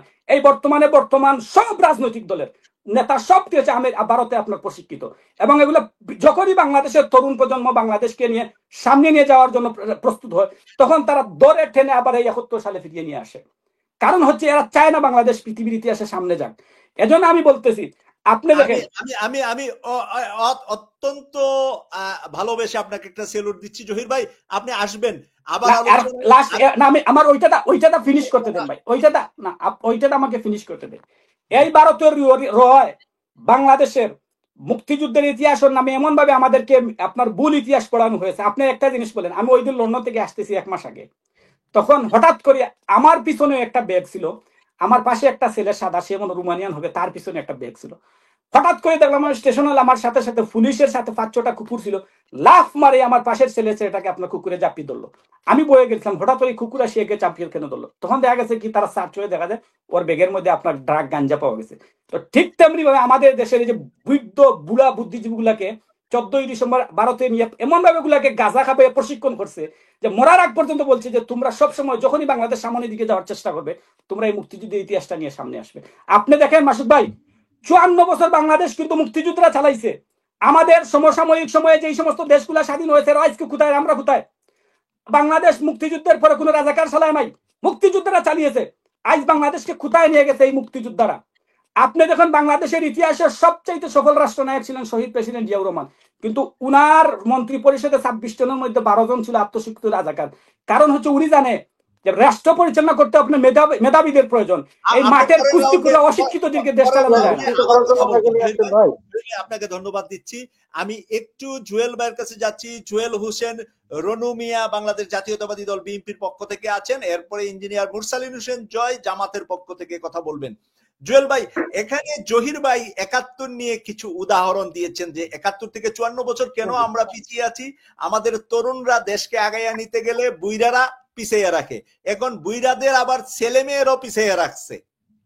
আমি বুইরা যদি বলি আপনাদের দলের অ্যাডভোকেট অ্যাডভোকেট ফজু পাগলা বলি, আবার দেখেন তরুণদের ভিতরে একই কথা বলছেন কে, ব্যারিস্টার রুমিন ফারহানা, ভারতের পক্ষে তারা সরাসরি কথা বলছেন। এই কথাটা যে জহির ভাই যে কথা বলছেন, এর মধ্যে আপনার কাছ থেকে কিছু পরামর্শ, প্রতিবাদ বা যুক্তি থাকলে আপনি কিছু কথা বলবেন। বিতর্ক সঞ্চালক সৈয়দ মাসুদ ভাই এবং আজকের এই আলোচক প্যানেলে জহিরুল ইসলাম ভাই এবং ইঞ্জিনিয়ার মুরসালিন ভাই, যারা এখন দেখছেন, আগামীতে যারা দেখবেন, সকল দর্শকের প্রতি আমার সশ্রদ্ধ সালাম। আসসালামু আলাইকুম ওয়া রাহমাতুল্লাহি ওয়া বারাকাতুহু। হিন্দু ভাইদের প্রতি আদাব, অন্যান্য জাতির প্রতি শুভেচ্ছা। আজকে এখন যারা এই গভীর রাত্রে আমাকে যারা শুনছেন, আমি এখানে ভাই ইতিহাস বিকৃত করার জন্য আসি। আমার কথাটা হচ্ছে ওই জায়গায় যে আজকে আমরা এই 2025-এর আজকে হচ্ছে 29শে আগস্ট, এই 1 বছর কয়দিন, গত 24-এর 5ই আগস্ট পতিত পলায়নকৃত ফ্যাসিস্ট হাসিনা সেদিন তার রান্নাকৃত খাবারটা তিনি কিন্তু গণভবনে খেতে পারেন, উনি পালিয়ে যেতে বাধ্য হয়েছিলেন। আজকে আমাদের আলোচ্য বিষয় হওয়া উচিত আমরা কিভাবে এই পতিত পলায়নকৃত ফ্যাসিস্ট হাসিনা মুক্ত এবং আগামীতে যাতে কেউ কোনো চেতনা বিক্রি করে রাজনীতি করতে না পারে, আমরা সে বিষয়ে আলোচনা করব। আমার বিদগ্ধ আলোচক, উনি শহীদ রাষ্ট্রপতি জিয়াউর রহমানের প্রতি শ্রদ্ধা রাখছেন, উনি খালেদা জিয়ার প্রতি শ্রদ্ধা রেখেছেন, উনি তারেক রহমানের প্রতি শ্রদ্ধা রেখেছেন, এবং সেই সঙ্গে উনি কিন্তু এই যে 14ই ডিসেম্বর সহ উনি কিন্তু আবার কিছু ইতিহাস বিকৃত করার একটি চেষ্টা, উনি অপচেষ্টায় লিপ্ত রয়েছেন। আজকে আমি আপনার মাধ্যমে বলতে চাই যে আজকে এই যে আমরা মহান মুক্তিযুদ্ধকে, আমরা কি 24-কে এই 36 জুলাইকে বড় করতে গিয়ে আমরা কি মহান মুক্তিযুদ্ধকে মুছে দিতে চাই? ওটার সাথে কি আমরা কন্ট্রাডিকশন করতে চাই, সাংঘর্ষিক করতে চাই? নিশ্চয়ই না। এই যে 36 জুলাই, সেদিন কোটা না মেধা, মেধা না কোটা, এই যে বৈষম্য বিরোধী একটি আন্দোলন, সেই পতিত ফ্যাসিস্ট হাসিনা যখন দীর্ঘ 15টি বছর উনি স্বৈর শাসন করতে গিয়ে উনি বাংলাদেশের মানুষকে, বাংলাদেশের রাজনৈতিক দলকে, মতকে কোনো কিছুই মনে করতেন না। 3টি অনৈতিক নির্বাচনের মধ্য দিয়ে উনি রাষ্ট্রীয় ক্ষমতাটাকে, ওনার এটাকে ক্ষমতা বলা যাইতো না, ওনারা একটা সিন্ডিকেটের মধ্যেই বাংলাদেশটাকে শাসন করতেন। শেখ পরিবারের মধ্য দিয়ে, সিন্ডিকেটের মধ্য দিয়ে। আজকে আমি ভাই যেটি কথা বলতে চাই সেটি হচ্ছে যে আমরা সকল দ্বিধাদ্বন্দ্ব গুলো ভুলে গিয়ে আজকে বাংলাদেশ জামাতে ইসলামকে উনি কিন্তু কিছুটা হলেও উনি কিন্তু ওনার পক্ষ নিয়ে কথা বলতেছেন। এই যে জামাতে ইসলাম, আজকে বাংলাদেশ জামাতে ইসলাম 1979-তে নাম পরিবর্তন হয়েছে। 1941-এ অখণ্ড ভারতে মওদুদি আবুল আলা মওদুদি সাহেব উনি এই জামাতে ইসলামকে উনি একটি মতবাদ, এটি কোনো রাজনৈতিক দল না। যে দেশে বাংলাদেশ জামাতে ইসলামের মতো একটি রাজনৈতিক দল থাকবে সেটা ইসলামের আর কোনো শত্রুর দরকার নেই, এনারাই যথেষ্ট। আজকে ধরেন যে আমরা বাংলাদেশের মানুষ, আমরা ধর্মভীরু, আমরা কখনো ধর্মান্ধ নই। আজকে আমার পার্শ্ববর্তী জেলা দিনাজপুরে বিরল একটি জায়গা যেখানে আপনার জীবন মহল এবং আপনার যেখানে জীবন মায়া একটি আপনার দরবার শরীফ রয়েছে, সেখানে তৌহিদি জনতার নামে কি নৈরাজ্যকর পরিস্থিতি তৈরি করছে। আসলে এই যে মব কালচার, আমি সেদিকে যাব না। আপনি যে ভিপি নূর আমাদের ডাকসুর ছাত্র নির্বাচিত ছাত্র নেতা ভিপি নূর, আজকে যে ওনার প্রতি হামলা হয়েছে, এটি ওনার প্রতি হামলা নয়, এটি বাংলাদেশের প্রত্যেকটি গণতন্ত্রকামী মানুষের গায়ে হামলা। আমি এটাকে তীব্র ভাষায় এটা তীব্র প্রতিবাদ জানাই, ধিক্কার জানাই এবং এটি সুস্থ বিচার আমি দাবি করি।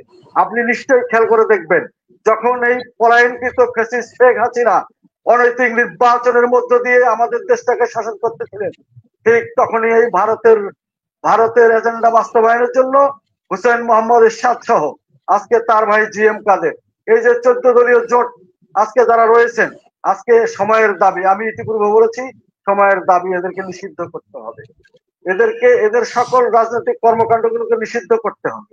আপনি যে রিফর্ম এবং আপনার বিচার এবং নির্বাচনের কথা যে বলছেন, আপনি আজকে দেখেন না কেন ভাই, বাংলাদেশ জামাতে ইসলামী আমাদের বাংলাদেশ জাতীয়তাবাদী দল বিএনপির সঙ্গে একটি যুগপৎ রাজনৈতিক সঙ্গী হিসেবে ছিলেন। ওনারা কিন্তু জোট সঙ্গী বিচ্ছিন্ন হয়ে গেছেন। এখন ওনারা অনেক বড় বড় কথা বলতেছেন। ওনারা এক সময় সেই দুর্দিনের কথাগুলো ভুলে যাচ্ছেন, ঠিক যেমনি ওনারা ভুলে গিয়েছিলেন, কিন্তু বেগম খালেদা জিয়া সেদিন ভুলে যাননি। 2014-এর 5ই জানুয়ারি নির্বাচনের পূর্বে ওই ভারতীয় রাষ্ট্রপতি প্রণব মুখার্জি যখন ওই হোটেল সোনারগাঁয়ে বেগম খালেদা জিয়াকে ডাকছিলেন, এবং তৎকালীন শেখ হাসিনা, এই ফ্যাসিস্ট হাসিনা, উনি কিন্তু বারবার উনি বলার চেষ্টা করেছেন যে হয় আমি ক্ষমতায়, না হলে বিএনপি ক্ষমতায়, আপনারা আসেন আমরা একটি নির্বাচন করি। কিন্তু সেদিন বেগম খালেদা জিয়া সকলের কথা শুনেন, সকলের মতামতকে গুরুত্ব দেন এবং উনি জানতেন যে এটি একটি সাজানো পাতানো নির্বাচন হবে। এই যে বাংলাদেশ জাতীয়তাবাদী দল সহ জামাতকে সহ অন্যান্য রাজনৈতিক দলগুলোকে স্টিম রোলার চালিয়ে নিশ্চিহ্ন করে দেওয়া হবে। সে কারণে সেদিন বেগম খালেদা জিয়া তার দূরদর্শিতার মধ্য দিয়ে উনি কিন্তু সেই নির্বাচনে যান নাই। 2018-এর নির্বাচন, এই যে ডক্টর কামাল, আজকে যার নাম শোনা যায় 71 মঞ্চ নামে, জেডাই খান পান্না, আব্দুল লতিফ সিদ্দিকী সহ আজকে অন্যান্য যারা এই হাসিনার দোসর, ফেসিসের দোসর, যারা আজকে আবারও নামে বেনামে বিভিন্ন মঞ্চের মধ্য দিয়ে আরো যারা এই ফেসিসকে পুনর্বাসিত করতে চায়, আজকে তারা সেই ঢাকা রিপোর্টার্স ইউনিটিতে একত্রিত হয়েছে। কিন্তু আমাদের বাংলাদেশের যে আইন শৃঙ্খলা রক্ষাকারী বাহিনী রয়েছেন, তারা কিন্তু সেটাকে শক্ত হাতে দমন করেছেন। আজকে বাংলাদেশের আইন শৃঙ্খলা রক্ষাকারী বাহিনী ওনাদের উচিত যাতে আর কোনো মব কালচার তৈরি না হয়।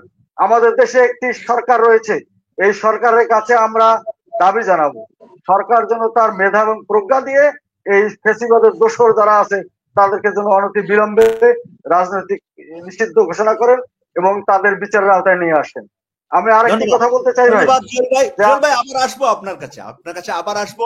আপনার সাউন্ডটা কিন্তু একটু নয়েজ করে জুয়েল ভাই, একটু শব্দটা নয়েজ করে। জহির ভাই কিছু বলছিলেন?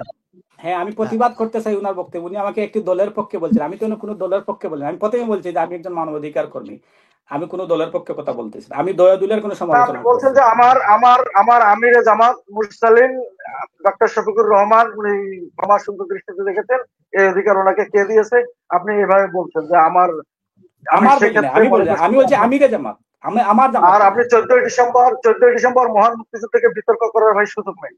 আমরা এই মহান মুক্তিযুদ্ধের মধ্য দিয়ে পৃথিবীতে সব দেশ যা সামনে আর আপনারা যান পিছনে, ওইটা নিয়ে পড়ে থাকেন, আপনাদের ভবিষ্যৎ আরো খারাপ হবে, বুঝছেন? না, এই আমার ইতিহাসটা আমার কি আমার মহান মুক্তিযুদ্ধকে অস্বীকার করার কোনো সুযোগ নেই।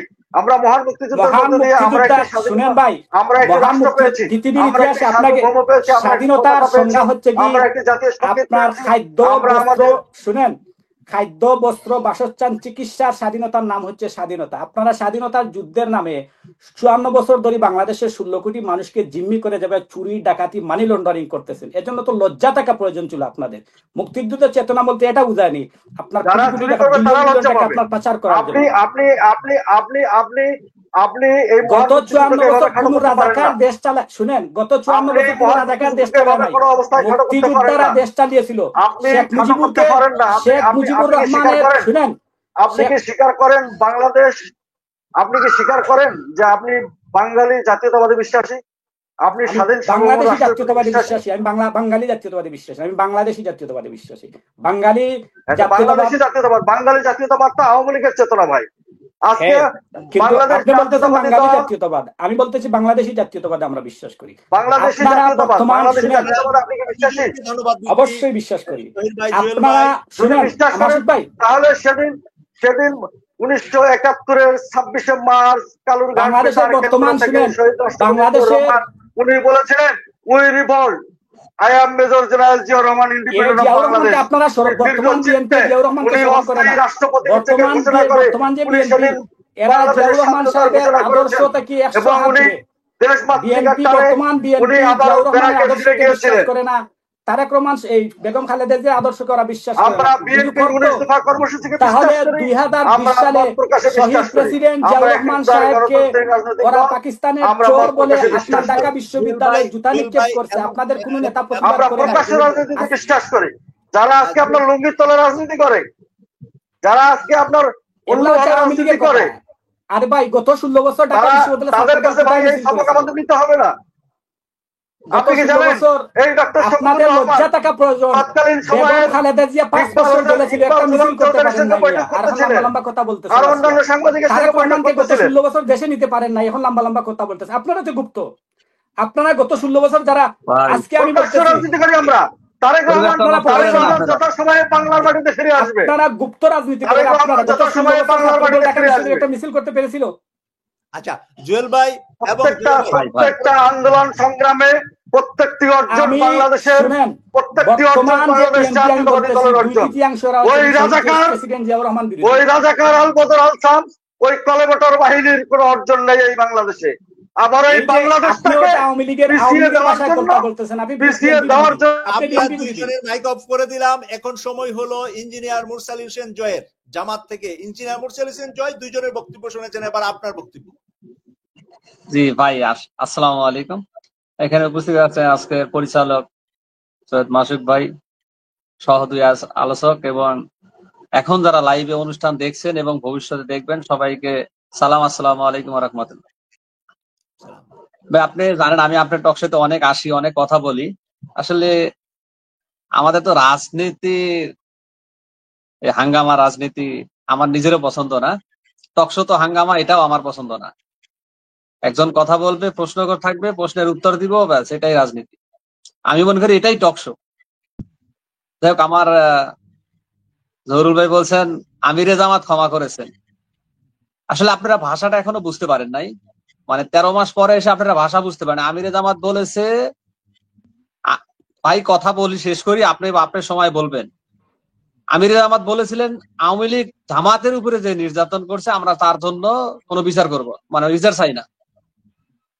কিন্তু যদি কেউ ভিকটিম মামলা করে, কোন ভিকটিম যদি রাষ্ট্রের কাছে সহযোগিতা চায়, সেইখানে জামাত তাদের শক্তি দিয়ে সহযোগিতা করবে সেই ভিকটিমকে। জামাত আওয়ামী লীগকে ওইভাবে ক্ষমা করেনি যে 24-এ যা করেছে এর জন্য জামাত আওয়ামী লীগকে ক্ষমা করে দিলাম, এটা বলে নাই। জামাত বলেছে জামাতের উপরে যা নির্যাতন হয়েছে এর জন্য, যেমন জামাতের উপরে নির্যাতন করেছে, নিবন্ধন বাতিল করেছে, প্রতীক বাতিল করে দিয়ে তাদের নিষিদ্ধ করে দিয়েছিল, জামাত রাজনীতি নিষিদ্ধ করে দিয়েছিল, এর জন্য জামাতের আমির সিদ্ধান্ত নিয়েছে দলীয় ভাবে যে আমরা এগুলোর জন্য আওয়ামী লীগের বিরুদ্ধে বিচার করব না। কিন্তু আওয়ামী লীগ এই যে কথাটা অপরাধ কিন্তু করেছে মনে তার বলছেন শাস্তিটাকে পেতে আওয়ামী হবে। লীগকে ক্ষমা করা উনি ভাই কে? ভাই উনি আমি তো কথা শেষ রাষ্ট্রপ্রধান করি না। ভাই, যদি না না কথা উনি শেষ কে? এত যদি শোনেন আমি বলি, উনি অলরেডি কথা এটা তো বলতে ক্ষমা কথা ঘোষণা বলেন, করে তাইলে আমি চলে যে যাই, আপনি রাষ্ট্র সারাদিন কথা হয়ে বলেন, যাবে, আমি দর্শক হিসেবে এটা শুনি। রাষ্ট্রপতি ভাই ক্ষমা প্লিজ ঘোষণা আমার কথা করবে, শোনেন, অথবা যে আপনি রাষ্ট্রপ্রধান যদি হবে শোনেন, সে ক্ষমা ঘোষণা আপনি করবে। যদি কথার ভিতরে আপনি ঝগড়া কে করতে ক্ষমা আসেন ভাই, করবেন? তাহলে আপনার সাথে কথা বলবো না, আমি চলে যাবো। আপনার সাথে ঝগড়া করবো না, বোঝেন? আপনি যখন কথা বলছেন তখন তো আমি কথা বলি নাই। আপনি আপনি নো নো সময় পাবেন তখন কথা বলবেন। ভাই আপনি ইচ্ছা মতো কথা বলবেন, এখন কথা বলবেন না। আপনি বলেন ভদ্রতা দেখান, বলেন। টকশোতে ভদ্রতা দেখান। হ্যাঁ, ভদ্রতা আছে, ঠিক আছে। মানবাধিকার কর্মীরা যদি ভদ্রতা না দেখাতে পারেন তাহলে তো ভাই কি হলো? মোরসালিন হোসেন জয়, আপনি কাউকে ভদ্রতা শিখাইতে হবে না, এখানে আমি দেখতেছি টকশুতে সাহিত্য হবেই। আপনি বলতে পারেন না, এটা আপনার দোষ। আপনার মুখ দিয়া কথা আসে না, এটা আপনার দোষ। না না, আপনার আমি তো বলবো না, বলার আপনার অযোগ্যতা। ওটা তো সভ্যতা আপনার নাই। দলের সম্পর্কে কেউ কিছু বললে প্রতিবাদ করবেন আপনি। টকশুতে ওপেন আছে, সবার না মাইক্রোফোন না, খোলা আছে। এখন তো আমি আমার আপনি টাইমে আসছি এখানে প্রতিবাদ করতে।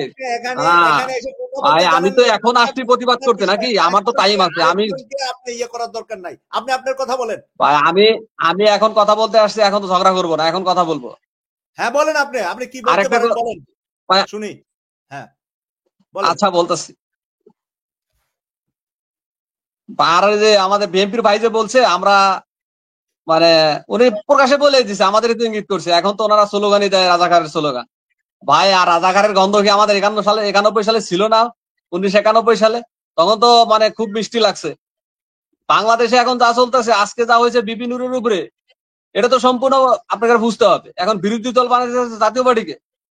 আওয়ামী লীগ জাতীয় পার্টির ঘাড়ে ভর করে বাংলাদেশে আসবে বিরোধী দল হিসেবে জাতীয় পার্টি। আপনারা তো এটাই যেতেছেন। না হলে আপনারা এখন মানে এত গন্ধ বের হয়ে গেছে জামাতের ঘাড়ে, আগে গন্ধ ছিল না। জামাতের সব ভালো লাগে, যেমন এই যে আগে ছিল জামাতের আমির যখন সহযোগিতা করছে, সিলেটে বন্যায় ডুবে গেছে সহযোগিতা করছে, ঠাকুরগাঁয়ে বন্যায় মানুষ মারা গেছে সহযোগিতা করছে, তখন জামাতের আমির ভোট হয় নাই। এখন যখন ওই মাইলস্টোনে যখন আগুন ধরলো, তখন জামাতের আমির সহযোগিতা করলো, তখন ভোট চাইতে গেছে। চরিত্রটা পাল্টান। রাজনীতি করতেছেন করেন। আপনারা তো মানে মানুষের কৃতিত্ব স্বীকার করেন না। 1971 সালে মানুষ মারা 2000 মানুষ খুন হয়েছে, নিখোঁজ হয়েছে, মামলা হয়েছে। আর এই 24 সালে এসে কি হয়েছে? আপনারা মানে 24-এ, আপনারা তো কি 24-এর বলেন মতো দেন আপনি? না।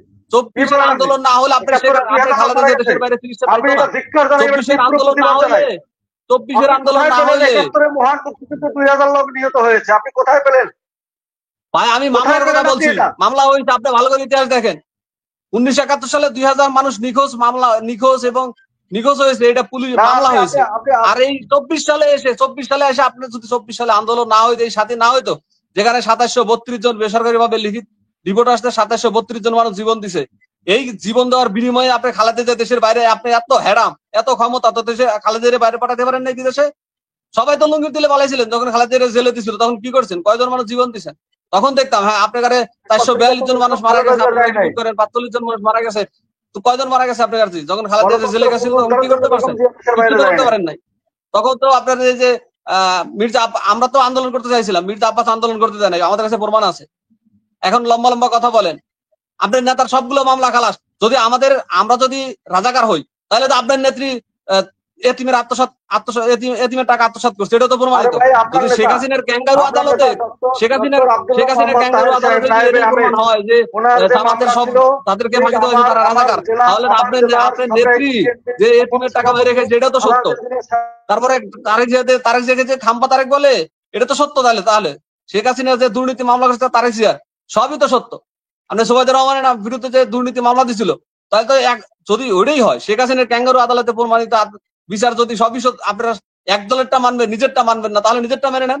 আপনার দলে যে যা প্রমাণিত করছে শেখ হাসিনা, যদি বলেন যে জামাতের ওদের ফাঁসি দিছে, এরা সবাই চিহ্নিত রাজাকার, তো ভালো, তাহলে আপনারটা মেনে নেন। আপনার নেতৃত্ব তাহলে টাকা মেরে খাইছে না, দুর্নীতি করছে না? আর আপনাদের সাথেই তো জামাতের এমপি মন্ত্রী সবাই ছিল, কেউ দুর্নীতির মামলা দিতে পারছে? একটাই মানে আপনারা সবক পাইছেন 1971 সাল। 1971 সাল পাই পিছনে ভুলে যান, সামনে এগেন। আপনারা তো সেই যে যেমন একটা কথা আছে না, ভূতের পা থাকে পিছনের দিকে, যত সামনে এগোতে চায় তত পিছনে চলে যায়। আপনারা আসেন কি, বাংলাদেশটাকে যত পিছিয়ে দেওয়া যায়। 1971 সালে কি মানে ভারত যে এবার প্রতিবাদ করছে, 1971 সালে যুদ্ধ করছে ভারত আর পাকিস্তান, তখন কিছু বলতে পারছেন? তখন আপনার নেতা কিছু বলছে? কিছু তো বলে নাই। আমরা দেখছি না, এই যে 16 ডিসেম্বরে নরেন্দ্র মোদী তার ফেসবুক আইডিতে নিজে পোস্ট করছে 1971 সালে যুদ্ধ করছে ভারত আর পাকিস্তান। তখন কি করছেন? তখন তো কিচ্ছু বলতে পারেন নাই নরেন্দ্র মোদীকে। এখন আসছে 1971 সাল। ভাই 1971 54 বছরে কি করতে পারছে? দেশের কি উন্নয়ন করছেন আপনারা? 54 বছরে তো সবাই মুক্তিযোদ্ধা, সবাই কি করছেন আপনি? আপনার এলাকায় খুঁজলে খবর নিয়ে দেখেন যে বাংলাদেশ 1971 সালে কতজন মানুষ মারা গেছে, সারা বাংলাদেশে তো তদন্ত করা হয়। আমি তো আমার অনেক মুক্তিযোদ্ধাদের কাছ থেকে, যারা সরাসরি যুদ্ধ করছে, তাদের কাছ থেকে শুনছি আমার এলাকায় কই কাউরে তো শোনা যায় না যে পাকিস্তানি খুন করছে। যারা রাজাকার ছিল তাদেরকে শেখ হাসিনা এসে ভুয়া মুক্তিযোদ্ধা বানায়া মানে 20,000 টাকা করে ভাতা দিছে, আর মুক্তিযোদ্ধার সবক বিক্রি করে খাইছে। বিএনপির এখন মাসুক ভাই বিএনপি বলে মব। এই দেখেন কাদের সিদ্দিকী ভাই লতিফ সিদ্দিকীকে ধরছে, আমি নিজে ভিকটিম ছিলাম তখন, আমি টাঙ্গাইল টেক্সটাইলে করছি, তখন কাদের সিদ্দিকী নিজে আমার উঠে নিয়ে গেছিল। উঠে গেছিল একটাই কারণে কি, আমি ওইখানে ছাত্র সংসদে নির্বাচন করছিলাম ছাত্র শিবিরের প্যানেলের থেকে।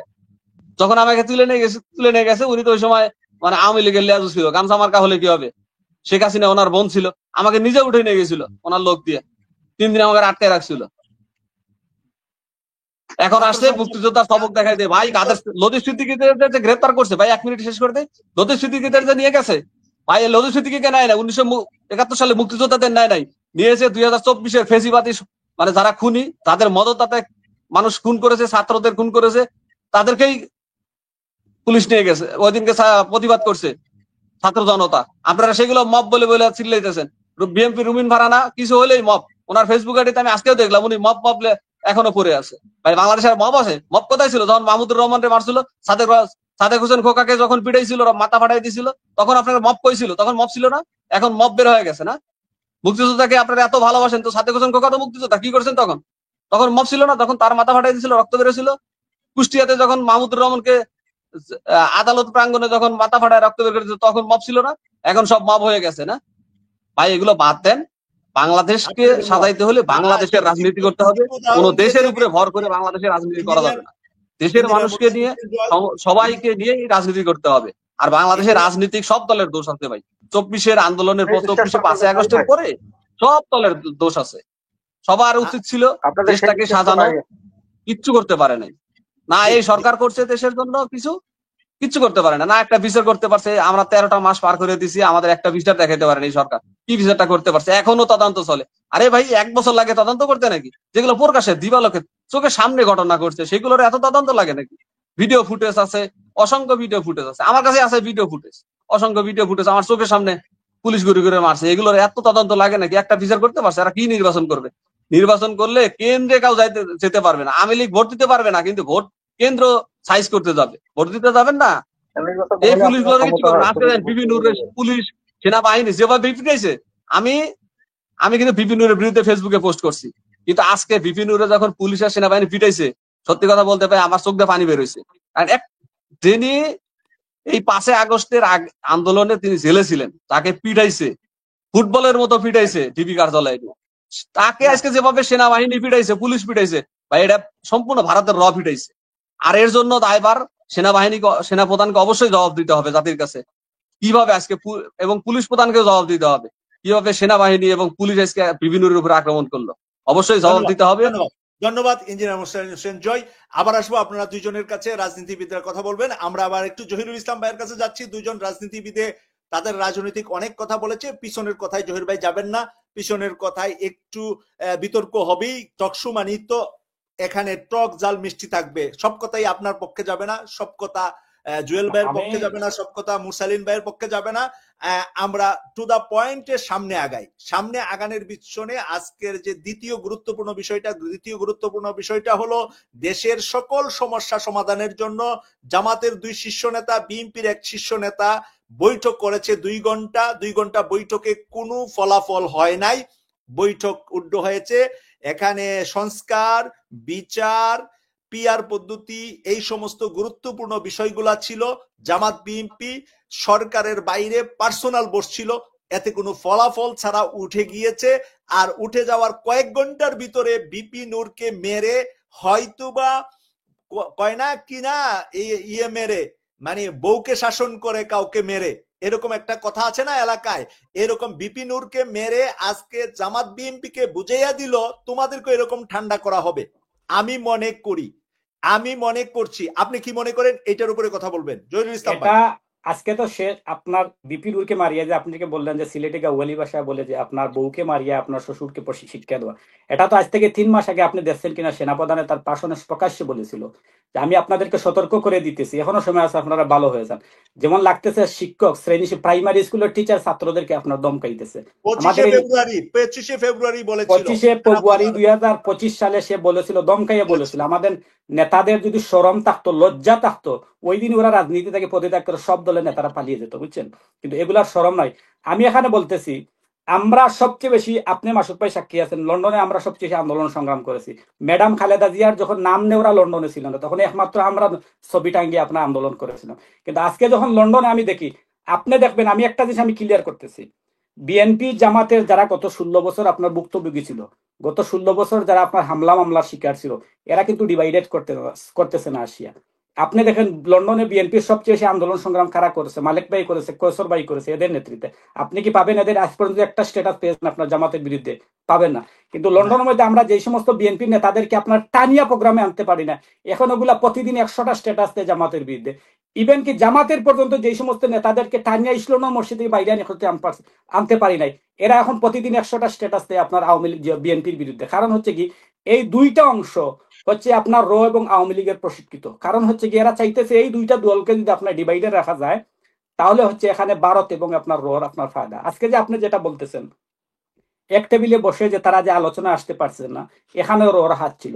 কারণ এটা ভারত জানে, যদি এই দুইটি দল বাংলাদেশের ইতিহাসে প্রশিক্ষিত এবং আপনার পরীক্ষিত হচ্ছে ভারত বিরোধী হচ্ছে এই দুইটা দল, এই দুইটা দলকে যদি আবার এক টেবিলে নিয়ে আসা যায়, ঐক্যবদ্ধ হওয়া যায়, তাহলে আগামী 40 বছর আওয়ামী লীগ বাংলাদেশের ক্ষমতায় আসতে পারবে না। এটা তারা ভালো করে জানে। তাই এই দুইটা দলকে তারা আপনার দূরে রাখার চেষ্টা করতেছে। এবং আজকে, আরে ভাই, যেই সমস্ত দাবি আমরা এখানে, আমি জামাতের নেতৃত্ব অবশ্যই আপনার দায়িত্বহীনতা অভাব রয়েছে। আপনার আওয়ামী লীগের দাবি হচ্ছে পিয়ার পদ্ধতি, আপনারা এখানে এই পিয়ার পদ্ধতি দাবি নিয়ে এখানে আসছেন।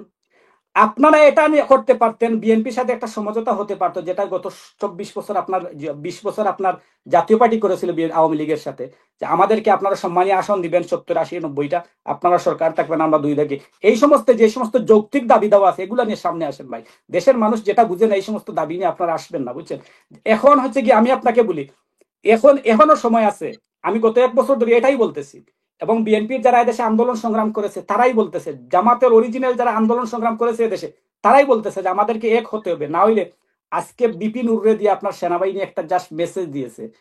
এটা বাংলাদেশের রাজনীতি ইতিহাসের সবচেয়ে অভিজ্ঞ নেতা হচ্ছেন জনাব তারেক রহমান সাহেব। উনি এই জন্য দেশে যাইতেছেন না, যে উনি জানেন সেনাবাহিনীর মেইন টার্গেট হচ্ছে উনি যখনই দেশে যাবে, আমরা অনেকে তো ক্রিটিসাইজের বলি যে উনি কেন আসে না কেন, আজকে প্রমাণ পেয়েছেন, বিপিনকে মারিয়া তারা প্রমাণ দেখাইছে যে উনি দেশে আসলেই এই অবস্থা তারা করে দিবে, এবং উনারকে মনে ভিতরে ভিতরে এরকম মেসেজ দেওয়া হয়েছে। তাই আমি বলতেছি, বাংলাদেশের প্রশাসন এখনো সারা আওয়ামী লীগের, বাংলাদেশের পুলিশ বাহিনী আওয়ামী লীগের, আপনার সম্পূর্ণ তাদের, এখনো তাদের। এইটা রেখে আপনার মাথার মধ্যে আপনার কি বলবো বড় সাফ রেখে আমরা নিজে নিজে ডিভাইডেতে ব্যস্ত হয়েছি। আমাদেরকে ঐক্য করতে হবে। যত সম্ভব শেখ হাসিনা আওয়ামী লীগের বিচার না হয়েছে, আমরা যদি ডিভাইডেড হই, আমাদের কালসাফ, আমাদের আজরাইল আমরা নিজে ডেকে আনতেছি। আর আমি একটা বলতেছি, উভয় দলে, এখানে আমি মানবাধিকার কর্মী সে বলতেছি, উভয় দলে আওয়ামী লীগ ঢুকেছে। উভয় দলে, যেগুলা গত 16 বছর শেখ হাসিনার বিরুদ্ধে আন্দোলন সংগ্রাম করে নাই, উভয় দলের দায়িত্ব এখন ওই লোকগুলা চালাইতেছে, যাতে এই দলকে ডিভাইডে রাখে। এখন আসি বর্তমান যে সরকার, বাংলাদেশের ইতিহাসে সবচাইতে ব্যর্থ, অবৈধ, অপদার্থ একটা সরকার হচ্ছে ইউনূসের সরকার। আপনি দেখেন, এই ইউনূস সরকার হচ্ছে কি, আমরা যে আশা নিয়ে তাকে ক্ষমতায় বসিয়েছিলাম, আপনি এই সরকার কি আপনি মনে করেন জুলাই স্পিরিটের সরকার? ওর মধ্যে কোনো জুলাইয়ের কোনো স্পিরিট সে ধারণ করে? আপনি দেখেন তার সরকারের মন্ত্রী পরিষদ যে লোকগুলাকে নিয়ে আসছে, সবটি লাগে আপনার হসপিটালে ওরা আদাম ওরা ছিল, এগুলাকে নিয়ে সামনে এসে দাঁড়িয়ে রাখছে। আরে বেয়াদর বাচ্চা, দেশ যখন ক্রান্তি লগ্নে, এই সমস্ত মানুষ উপদেষ্টা বানানোর সময় নেই। এখানে উপদেষ্টা বানানো উচিত ছিল আপনার এই যে আপনার মাহমুদ রহমানের মতো লোককে, এখানে উপদেষ্টা বানানো উচিত ছিল আপনার লুৎফুজ্জামান বাবরের মতো লোককে, এখানে উপদেষ্টা বানানোর কথা প্রয়োজন ছিল জামাতের যে শিশির মাহমুদ মল্লিক, এই সমস্ত লোকগুলো যেগুলোর মধ্যে স্পিরিট ছিল, পিনাকি রঞ্জন, ইলিয়াস হোসেন, আপনার কনক চড়ুয়ার, এই সমস্ত মানুষকে নিয়ে উপদেষ্টা বানানো দরকার ছিল। তখন সরকার বলে, এখানে আপনার এই সরকার সম্পূর্ণ ভারতের রয় চলতেছে। আমরা যদিও বলি এই সরকারকে ভারতের র গ্রাস করে ফেলেছে এবং সেনাবাহিনী গ্রাস করে ফেলেছে, এবং সেনাবাহিনীর প্রেসক্রিপশনে এই সরকার চলতেছে, যার কারণে সেনাবাহিনীর আপনার পরামর্শ ছাড়া এই সরকার কোনো ডিসিশন নিতে পারতেছে। তাই এই সরকার যত দ্রুত সম্ভব, আমি বলবো বিএনপি জামাতের উচিত হবে এখনই সময় নিজেদের মধ্যে কাদা চুড়াচুড়ি শেষ করে এক টেবিলে এসে যত দ্রুত নির্বাচন হওয়া সম্ভব বাংলাদেশে এটা করার জন্য। নতুবা এই সরকার যদি আপনার যত দীর্ঘমেয়াদে ক্ষমতা থাকবে, এটা হাসিনার জন্য বালা, আওয়ামী লীগের জন্য বালা। কারণ হচ্ছে কি জানেন, এই যে ঠেলাগাড়ি বাগা দজবাঙ্গা সরকার, এটা দিয়ে মানুষ অতিষ্ঠ হয়ে যাইতেছে। এখন মানুষ বলা শুরু করে দিয়েছে, আরে ভাই দেশের আইন শৃঙ্খলা বলতে এখন কিচ্ছু নাই দেশের মধ্যে। আপনি দেখেন প্রতিদিন ঢাকার মধ্যে আন্দোলন সংগ্রাম, আপনার একটা মেসের বুয়ারা পর্যন্ত আন্দোলন সংগ্রাম করে, আপনার রিস্কাওয়ালায় আন্দোলন। মনে হইতেছে দেশে কোনো সরকার নাই, এভাবে সরকার চলে না। প্লিজ আমি এখানে আমিরে জামাত সাহেব এবং জামাতের নেতাদেরকে বলো, প্লিজ এই সরকারের পিছন থেকে আপনারা সাপোর্ট সরান, সরাই একটু প্রেশার দেন নির্বাচন দেওয়ার জন্য। এইরকম দেশ চলে না বাংলাদেশের ইতিহাসে, পৃথিবীর সবচেয়ে ব্যর্থ এই সরকার। এরপরে আপনার খালি বলে সংস্কার, শোনে কিসের সংস্কার রে ভাই? আপনারা জানেন বাংলাদেশের যত তত্ত্বাবধায়ক সরকার আসে এদের মেয়াদ থাকে 3 মাস। আপনি জানেন কি, আমার যখন বুদ্ধি হয়েছে আমি সর্বপ্রথম দেখেছি লতিফুর রহমানের তত্ত্বাবধায়ক সরকার 2001 সালে। আপনারা দেখছেন কি রাত্রে ক্ষমতা আসছে, সকাল থেকে আপনার 91 না 2001 সালে লতিফুর রহমান বিচারপতি লতিফুর 91 সাল থেকে শুরু, 91 থেকে শুরু, বাট এগুলো তো আমার মনে নাই, আমি 2001 সালের কথা বলতেছি। এখানে আমার মনে ছিল লতিফুর রহমান যখন বাংলাদেশের ক্ষমতায় আসছিল, বাংলাদেশের টপ টু বটম যত আপনার সন্ত্রাসী আছে সবকে গ্রেফতার করে ফেলছিল। সারা বাংলাদেশ আপনার তোমার তরতর কাঁপতো। মাত্র 3 মাসের সরকার ছিল, বাংলাদেশকে কিভাবে কন্ট্রোলে নিয়ে আসছিল। 111 সরকার আমরা দেখি নাই, বাংলাদেশের বড় বড় সব দুর্নীতিবাজকে ধরে আপনার মাত্র 2 দিনের ভিতরে সারা দেশকে সে কন্ট্রোলে নিয়ে আসছে। আরে বেটা 1 বছর চলে গেছে, তুই কি করতেছ দেশ? এইরকম কি একটা দেশ চলে? এইরকম কি একটা সরকার চলে? আপনার খালি বলে বিচার, এখনো পর্যন্ত শেখ হাসিনার আওয়ামী লীগের টপ লেভেলের কোন নেতা, একটা নেতার আপনি দেখেন বিচার সে কার্যকর করেছে বলে দেখাইছি যে বিচারটা হয়ে গেছে। এখনো পর্যন্ত প্রতিদিন মিডিয়া ট্রায়াল দেখা যে অমুকের নামে মামলা হইতেছে, এইরকম 1 বছর চলে গেছে। সংস্কার সংস্কার সংস্কারের নাম দিয়ে খালি জুতা পিটা করা ইউনিসেফ সরকারকে। কারণ হচ্ছে সংস্কার নামে কমিশন গঠন করে, কমিশনে কোনো একটা কমিশন আজ পর্যন্ত কোনো রিপোর্ট দিয়েছে, 1 বছর হয়ে গেল। তাই আমি বলতেছি এগুলা হচ্ছে সম্পূর্ণ বুয়া, এরা কিন্তু রাষ্ট্র পরিচালনা সম্ভব নয়। তাই এখনো সময় আছে। 5ই আগস্টের যে সমস্ত দাবিদার যে দলগুলো আছে এদেরকে ঐক্যবদ্ধ হতে হবে, ঐক্যবদ্ধ হয়ে এই সরকারকে যত দ্রুত সম্ভব। আর জামাত ইসলামকে, উনি জামাত ইসলামের ভাই যে আছেন, আমি ওকে বলতেছি এই সরকারের পিছ থেকে যত আগে আপনাদের সমর্থন সরাবেন আপনাদের পিঠ তত আগে বাঁচবে। নতুবা শুনেন, বাংলাদেশের মানুষ ইতিহাস ভুলে যায়, ভালো কাজ ভুলে যায়, মানুষ খারাপ কাজগুলো মনে থাকে। এই ডক্টর ইউনূসের যত ব্যর্থতা আছে, ডক্টর ইউনূস চলে আসবে, সে আমেরিকার নাগরিক, তার উপদেষ্টাগুলা বিভিন্ন দেশে চলে যাবে। এই ইউনূসের সম্পূর্ণ ব্যর্থতা গিয়ে পড়বে যারা তাকে সমর্থন দিয়েছে তার উপরে, তখন মানুষ তাদেরকে গণদুলাই দিবে। কারণ হচ্ছে এই সরকার এবার দেশ চলে না। এবার আজকে নূরের উপর হামলার জন্য দায়ী ডক্টর ইউনূস। আজকে বাংলাদেশে যা কিছু হইতেছে সব কিছুর জন্য এই কালপিট বর্তমান সরকারের। এটা জুলাই স্পিরিটের সরকার নয়, জুলাইয়ের সাথে যারা বিশ্বাসঘাতকতা করতেছে, বেঈমানি করতেছে এই সরকার এগুলো। আপনি দেখেন বাংলাদেশের ইতিহাসে এই যে আপনার আসিফ মাহমুদ একটা যে উপদেষ্টা হয়েছে, আরে বেটা ঢাকা বিশ্ববিদ্যালয়ের দিনে তো চা কি করলাম, কি বলবো যে আপনার লম্বা পাতলা ডাইল খাইলে, এখন তুই হাঁসের মাংস খাওয়ার জন্য তোকে অস্টিনে যেতে হবে। এখানে এখন কিন্তু অস্টিনে যাওয়ার সময়। এখন দেশের মানুষ পৃথিবীর সবচেয়ে বিপদের মধ্যে হচ্ছে বাংলাদেশের মানুষ। এরপরে আপনি দেখেন তাদের চলাফেরা গুলা দেখেন, এই দেখুন এখনো পর্যন্ত হসপিটালে আপনার আহতরা আপনার কাতরাইতেছে, তারা চায়নার মধ্যে একটা গিয়ে পাও দিয়ে ফেসবুকে ছবি দেয়, বুঝাইতেছে যে কি রাজাবাসা আছে, অথচ সবটি হচ্ছে বাংলাদেশের সবচেয়ে নিম্ন ফ্যামিলি থেকে উঠে আসছে। তোমাদেরকে হ্যাঁ তোমাদের অবদান আছে। এখানে বিএনপির যে ভাই আছেন, জামাত, আপনার সবাই স্বীকার করতে হবে যেটা আমরা 16 বছরে পারি নাই তারা এটা করেছে, করিয়ে দেখিয়েছে। কিন্তু এর মানে এটা নয় যে তুমি যা ইচ্ছা তাই করবে। মুক্তিযুদ্ধ আমরা মানে এরা নিম্ন ফ্যামিলিতে আসছে এই কথাটা বলা যাবে না, মধ্যবিত্ত ফ্যামিলি থেকে গ্রামের, কিন্তু তাদের ব্যবহারে ভাই শুনেন এটা বলা যাবে। প্রত্যেকটা রাজনৈতিক নেতা, মাসুদ ভাই আলোচ্য করেন তাহলে এটা না না ওরা তো বৈষম্য না না শুনেন মাসুদ ভাই, আমরা আন্দোলন কিসের জন্য করেছি? গত এই জুলাই আন্দোলনটা কিসের জন্য হয়েছিল? বৈষম্য বিরোধী আন্দোলন। কারণ কি, বাংলাদেশের সবকিছু মুক্তিযোদ্ধাদেরকে আওয়ামী লীগ দিয়ে দিতেছে, এই জন্য তো আমরা আন্দোলন করেছি। তখন তো বাংলাদেশের মুক্তিযোদ্ধা আওয়ামী লীগের ইতিহাসে বলেন 30 লাখ 35 লাখ মুক্তিযোদ্ধা সে লিস্ট করেছে, এই 30 লাখ 35 লাখ রাখা গেছে বাংলাদেশে। এখন মুখে বলেছে, লিস্ট কেউ করে না, মুখে বলে পরে 54 বছরে কেউ লিস্ট করে নাই। না আমি বলি এক মাসুদ ভাই, আমি বলতেছি যদিও বললাম না না সঠিক লিস্ট করে না, কিন্তু এরপরে তো 30-35 লাখ মানুষ খাইছে দেশে বাটিয়া, কিন্তু এখন খাইতেছে খারাই সমন্বয়ক 4টা-5টা লোক এবং এই উপদেশটা কয়েকটা যেগুলার আপনার আন্দোলনের সাথে কোনো ইনভলভমেন্ট ছিল না, এই লোকগুলা দেশকে খাইতেছে। এখন তো আরো বেশি বৈষম্য হইতেছে দেশের ভাই। তাই আমরা অন্ধ সময়, আমি শুনেন বিএনপি, উনি যে আমাকে মিসগাইডিং করছেন, এই যে বিএনপি যে, আমি বলতেছি বাংলাদেশের ইতিহাসে সবচেয়ে সফল রাষ্ট্রনায়ক হচ্ছেন জিয়াউর রহমান সাহেব, এবং আমি ওইটা বুঝাইতাম চাইছি উনি যখন মন্ত্রী পরিষদ সরকার গঠন করেছেন, উনার সরকারে কিন্তু 22 জনের মধ্যে 11 জন 12 জন ছিল যাদের পিছনে তাকমা ছিল পাকিস্তানি। কিন্তু উনি দেখছেন যে দেশ পরিচালনা করতে হলে মেধাবীদেরকে নিয়ে আসতে হবে। এখানে খেয়ে যুদ্ধ অপরাধী আর খেয়ে পাকিস্তানি আর পাকিস্তান বিরোধী। কারণ হচ্ছে এখন আওয়ামী লীগ বারবার, বাংলাদেশের ইতিহাসে আমি একটা জিনিস বলে যাই, বিএনপি হচ্ছে কি সরকার পরিচালনা সফল থাকে, আওয়ামী লীগ আন্দোলনের সফল। কারণ কি জানেন, আওয়ামী লীগ যখন ক্ষমতা আসে তখন তারা মুক্তিযোদ্ধাদেরকে মন্ত্রী পরিষদে নিয়ে আসে। আর মুক্তিযোদ্ধা কারা? এই যে হাওড়ের মধ্যে কুস্তি কাস্তি করে যেগুলা কোনো জ্ঞান বুদ্ধি নাই সব এগুলা। আর বিএনপি করে কি সবচেয়ে সফল মেধাবীদেরকে মন্ত্রী পরিষদে নিয়ে আসে।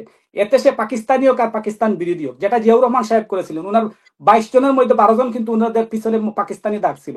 কিন্তু উনি দেখছেন যে রাষ্ট্র পরিচালনা করতে হলে মেধাবীদেরকে নিয়ে আসতে হবে, শিক্ষিতদেরকে নিয়ে আসতে হবে। যার কারণে জিয়াউর রহমান সাহেবের সরকারকে নিয়ে মন্ত্রী পরিষদকে এখন পর্যন্ত কেউ প্রশ্ন তুলে নাই। এবং আপনি দেখেন বেগম খালেদা জিয়া যে 2বার সরকার পরিচালনা করেছেন, উনার কিন্তু আওয়ামী লীগের সাথে তুলনামূলকভাবে উনাদের উন্নয়নটা ভালো ছিল। কারণ উনি সব শিক্ষিত মানুষগুলোকে আপনার কি বল মন্ত্রী পরিষদে নিয়ে আসতেন। এজন্য আমি বলতেছি ভাই, বাংলাদেশকে যদি সামনে নিয়ে আসতে চান আপনারা, উন্নত মেধাবীদেরকে আপনারা প্রায়োরিটি দিতে হবে। এই যে আমরা 100 বছরের পিছনের ইতিহাস নিয়ে যদি আমরা কাদা চুড়াচুড়ি করি, বাংলাদেশ জীবনের সামনে যাবে না। কারণ হচ্ছে গত 54 বছর কোন যুদ্ধ অপরাধী রাষ্ট্র পরিচালনা করে না, আমরা সব কিন্তু গুড়ি ফিরি মুক্তিযোদ্ধা ছিলাম। সেকেন্ড হচ্ছে কি, শেখ মুজিবুর রহমান সাহেবের যে সপরিবারে যারা হত্যা করেছে তারা সবাই মুক্তিযোদ্ধা ছিল। আপনাদের নেতা শহীদ প্রেসিডেন্ট জিয়াউর রহমানকে যারা হত্যা ছিল সবাই মুক্তিযোদ্ধা, কোনো রাজাকার ছিল না। তাই এই যে গত 54 বছর ধরে দেশকে পিছনে নেওয়ার কারণ হচ্ছে আমরা যে মুক্তিযোদ্ধা নিয়ে মারামারি করা। আর একটা জিনিস হচ্ছে কি, আজকে আমরা যখনই বাংলাদেশের রাজনীতির ইস্যুটা আসে আমরা চলে যাই কি মুক্তিযোদ্ধা বিরোধী এগুলা সব ভুলে যেতে হবে, বলে গিয়ে আমরা সবাই এক কাতারে আসতে হবে যদি আমাদের নিজেদের যান বাঁচাইতে হবে। না হলে ভাই এই যা শুরু হয়েছে, চামড়া থাকবে না কারো, না হইলে কারো পিঠের চামড়া থাকবে না। জহির ইসলাম ভাই, আপনাকে অসংখ্য ধন্যবাদ। আমাদের এখন কথা বলবেন জুয়েল হোসেন রনু ভাই বিএমপি থেকে, তারপর ইঞ্জিনিয়ার মুরসালিম হোসেন জয়। আমি জুয়েল হোসেন রনু ভাই, জহিরুল ইসলাম ভাই শেষে যে কয়টা পয়েন্ট বললেন, মরহুম প্রেসিডেন্ট জিয়াউর রহমানের 22 জনের ভিতরে 12 জন ছিল রাজাকার, প্রধানমন্ত্রী ছিল রাজাকার। ঠিক আছে, মরহুম প্রেসিডেন্ট জিয়াউর রহমানের প্রধানমন্ত্রী ছিলেন। জি জহির ভাই, আপনি মনে কিছু বলতেছিলেন, বলেন। শহীদ প্রেসিডেন্ট জিয়াউর রহমান সাহেবের যে রাষ্ট্রপতি প্রধানমন্ত্রী ছিলেন, ওনার নাম ছিল শাহ আজির রহমান। উনি হইতে কি ওনাকে সবাই বলতো রাজাকার, যুদ্ধ অপরাধী। এরপরে আরেকটা জিনিস আমি বলে যাই, বাংলাদেশ সেনাবাহিনীতে সবচেয়ে চৌকস মেধাবী সৈন্যরা ছিল, কিন্তু জিয়াউর রহমান সাহেব সচক্ষে দেখেছেন শহীদ এই যে পল্লীবন্ধু এরশাদ, সে কিন্তু স্বঘোষিত রাজাকার।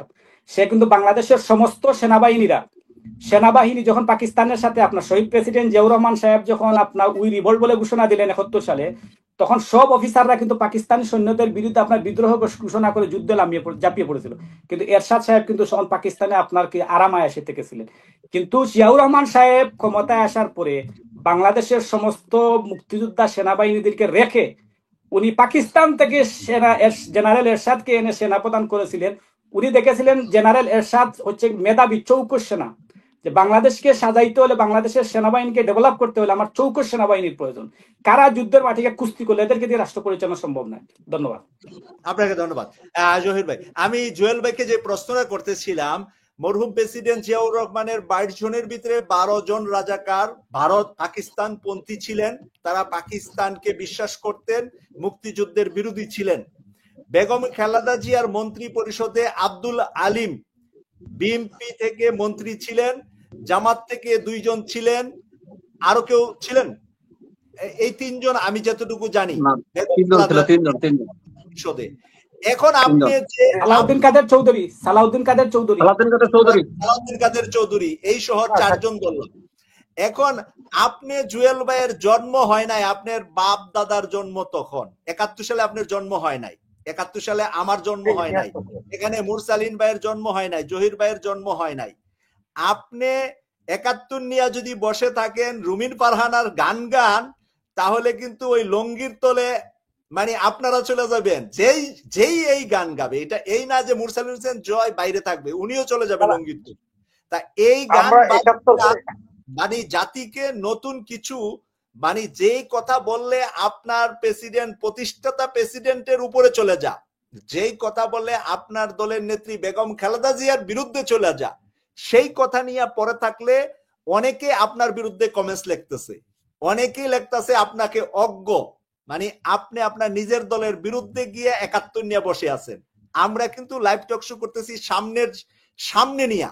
আপনি চলে যাচ্ছেন ওই 54 সাল, যেটা আমি দেখি নাই, আপনি দেখেন নাই, কেউ দেখি নাই, আজকের দর্শকরাও দেখে নাই। এখানে দর্শক 20% আছে, মানে ওই সময়ে জন্ম হয়েছে এমন আছে 20%। তাহলে জন্ম হইলেই তো আর যুদ্ধ দেখে না। যুদ্ধ যারা দেখছে তাদের বয়স কত?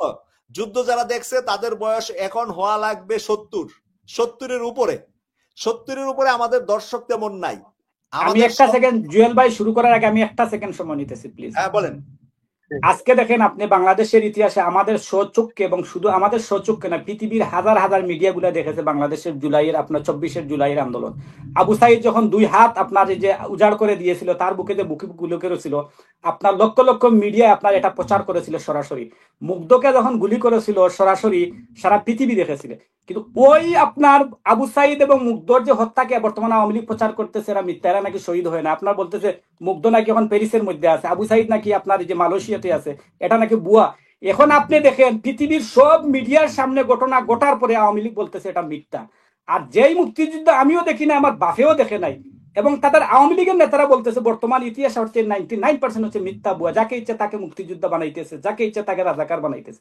তার ভাই যে ইতিহাস আমরা চোখের সামনে হাজার হাজার মিডিয়ার সামনে ঘটনাকে আপনার আওয়ামী লীগ মিথ্যা প্রমাণ করার চেষ্টা করতেছে, এবং সেই মুক্তিযুদ্ধের ইতিহাস আওয়ামী লীগের হাতে রচিত, সেই ইতিহাসকে আমি কেন বিশ্বাস করবো? যেটা আমার চোখের সামনে সেটাকে বিশ্বাস করতে পারতেছি না, তারা মিথ্যা প্রমাণ চেষ্টা করতেছে। আর যেটা ও দেখা ইতিহাস নিয়ে আমরা কেন পড়ে থাকবো? ধন্যবাদ। না না, এটা অদেখা ইতিহাস আর দেখা ইতিহাস নয়। ইতিহাস তার নিজস্ব গতিতেই চলবে। ইতিহাস আজকের যে এই এখন যে চলমান ঘটনাগুলো, এগুলো আরো 50 বছর 100 বছর পরে এটি ইতিহাস হিসাবে রচিত হবে। এখন সবচেয়ে বড় কথা হলো যে আপনি দ্বিতীয় অর্ধে যে কথাটি বলছেন, যে আজকে এই 54 বছরের শাসন আমলে সর্বোচ্চ সব ব্যক্তির শাসন ছিল শহীদ প্রেসিডেন্ট জিয়াউর রহমানের সেই 3 বছর শাসন আমল। শহীদ রাষ্ট্রপতি জিয়াউর রহমান 1978-এর 1 সেপ্টেম্বর। 30 সেকেন্ড আবার আপনি কথা বলবেন, আমি একটা দর্শকদেরকে একটা কমেন্টস দিচ্ছি। এই মুহূর্তে যারা লাইভে আছেন, শত শত ভাই বোনেরা লাইভে আছেন, আপনাদের কাছে আমার একটু জানতে চাওয়া, কার কার জন্ম হয়েছে 71-এ একটু খালি লিখবেন, যে মানে আপনাদের পার্সেন্টেজটা আমি দেখতে চাই। যে যাদের হয়েছে তারা হা লিখবেন, আর যাদের হয় নাই তারা না লিখবেন। জন্ম যাদের হয় নাই তারা লিখবেন না, আর যাদের জন্ম হয়েছে তারা লিখবেন হা। তাইলে একটা পার্সেন্টেজ আমরা দেখতে পাবো যে কত পার্সেন্ট মানুষ জন্ম হয়েছে। প্রথম 2 জন লিখেছে, একজন লিখেছে নো, আরেকজন লিখেছে 1984, আরেকজন লিখেছে নো নো নো, হা এখনো আসতেছে না। জুয়েল ভাই আপনি কথা বলতে থাকেন, আমি ফিনিশিং এ বলবো কয়জনের জন্ম হয়েছে 71-এ, কয়জন। 1971 খুঁজতে গেলে তো হা পাবেন না, কারোরই জন্ম হয় না 71-এ। না আমি দেখতেছি, আমি বলবো জুয়েল ভাইয়ের কথা শেষ হোক, তারপরে বলবো হা কয়জনে লেখে না আসতেছে। জুয়েল ভাই এই পর্যন্ত একটাও হা আসে নাই, না আসতেছে, লাইনে লাইনে না আসতেছে। আপনারাও হয়তো স্ক্রিনে দেখতেছেন না লিখতেছেন। এই জন্য তো আমাদের ইতিহাস ভুলে গেলে চলবে না ভাই। আমাদের ইতিহাসকে লালন করতে হবে, ইতিহাসকে ধারণ করতে হবে। আমার কথাটা ওই জায়গায় যে আজকে মহান মুক্তিযুদ্ধের মধ্য দিয়ে যে এই যে আপনার বঙ্গবন্ধু শেখ মুজিব, উনি যখন পারেন নাই, সুশাসন দিতে পারেন নাই, এই দেশটাকে স্থিতিশীল অবস্থায় আনতে পারেন নাই, তখন 1975-এর 25শে জানুয়ারি উনি যখন বাকশাল কায়েম করেন। জুয়েল ভাই আপনি মনে হয় আমার কথা শুনেন না, যখন কথা বলেন কথা শুনবেন বলবেন, দুইটা করতে হবে। আমার কথা শুনেন, আপনি বিএনপি করেন না আওয়ামী লীগ করেন, কারণ বঙ্গবন্ধু নামটা কোনো বিএনপি লোকের মুখে আসবে না, শেখ মুজিব আসবে। বঙ্গবন্ধু বলবে শুধুমাত্র আওয়ামী লীগের দোসররা, আওয়ামী লীগের তারা। আপনি আসলে কি করেন? আগে কি বিএনপি করতেন না আওয়ামী লীগ থেকে বিএনপিতে আসছেন? না, আমি বিএনপি করি, আমি বিএনপি করি। আমার কথা ক্লিয়ার। মুজিবুর রহমান ছাত্র জীবনে ছাত্রলীগ করছেন, পরে বিএনপি করেন? না, ছাত্র জীবন থেকে ছাত্রদল যুবদল, ছাত্রদল যুবদল করে বিএনপি আসছে। অনেকেই কিন্তু পরে চেঞ্জ করার কারণে বাপের নাম ভুলতে পারে না। অনেকে আছে বাপের নামটা বলতে পারে না, চলে আসে শেখ মুজিবুর রহমান যখন শেখ মুজিবুর রহমান যাদের শুনে যার মুখে 24-এর তরুণরা পেশাব কইরা দিছে, তারে আপনি বঙ্গবন্ধু বললে আপনাকে দেখেন নো সব আসতেছে, আপনার বিরুদ্ধে সব কমেন্টস আসতেছে, বুঝতে পারছেন? আপনার বিরুদ্ধে নো, হ্যাঁ শেখ মুজিব বলতেছে না যখন কেউ। 25শে জানুয়ারি 75 যখন একদলীয় শাসন ব্যবস্থায় ফিরে যায়, ঠিক তখনই তারই সাঙ্গপাঙ্গরা, তারই দলরা তাকে 15ই আগস্টের সেই পরিণতি ভোগ করতে হয়েছিল। এর পরবর্তীতে যখন আপনার একটা সময়ে এসে স্বাধীনতার যে ঘোষক শহীদ রাষ্ট্রপতি জিয়াউর রহমান সিপাহী ক্ষমতায় এসে উনি সেই 3 বছর আমাদের এই দেশে সুশাসন দিয়েছেন। উনি আমাদের দেশের মত প্রকাশের স্বাধীনতা দিয়েছেন। উনি আমাদের 19 দফা দিয়েছেন। উনি আমাদের খাল কাটার কর্মসূচি দিয়েছেন। উনি স্বনির্ভর বাংলাদেশ গড়ার জন্য উনি কি করেন নাই। আজকে বেগম খালেদা জিয়া জুয়েল ভাই, যেই মানুষরা 15ই আগস্ট গটাইয়া আপনাদের জন্ম দিল, মানে মরহুম প্রেসিডেন্ট জিয়াউর রহমানের জন্ম হয়েছে ক্যান্টনমেন্ট থেকে 15ই আগস্টের কারণে। 15ই আগস্ট না ঘটলে 15ই আগস্ট আপনি না শুনলে আপনার সিস্টেমে প্রবলেম, বাকিটা শুনছে। আচ্ছা জুয়েল ভাই, একটু আপনি আবার নতুন করে আসেন, নতুন করে আউট হইয়া ইন হন, কারণ আপনি শুনতেছেন না, যেহেতু এখানে নয়েজ হচ্ছে। আমার প্রশ্নটা জুয়েল ভাইয়ের কাছে থেকে গেল। জয় ভাই আপনি কথা কইেন, একটু জুয়েল ভাইয়ের কাছে প্রশ্নটা রাখি, জুয়েল ভাই ফিরত এসে বলবে। সেটা হলো যে যেই মানুষরা 15ই আগস্ট গটাইয়া বিএনপির জন্ম দিল, 15ই আগস্ট না ঘটলে বিএনপির জন্ম হতো না।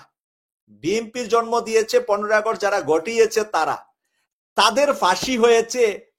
বিএনপির 5 বছর তারা কারাগারে ছিলেন।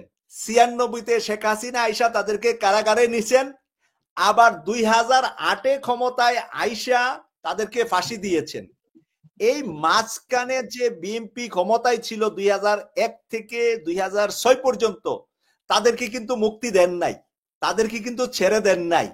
পরবর্তীতে 8 সালের পরে শেখ হাসিনা ক্ষমতায় আইসা যখন তাদেরকে ফাঁসি দিয়েছে, তখন বিএনপি ঘরে বসে বসে টেলিভিশনের স্ক্রিনে দেখেছে।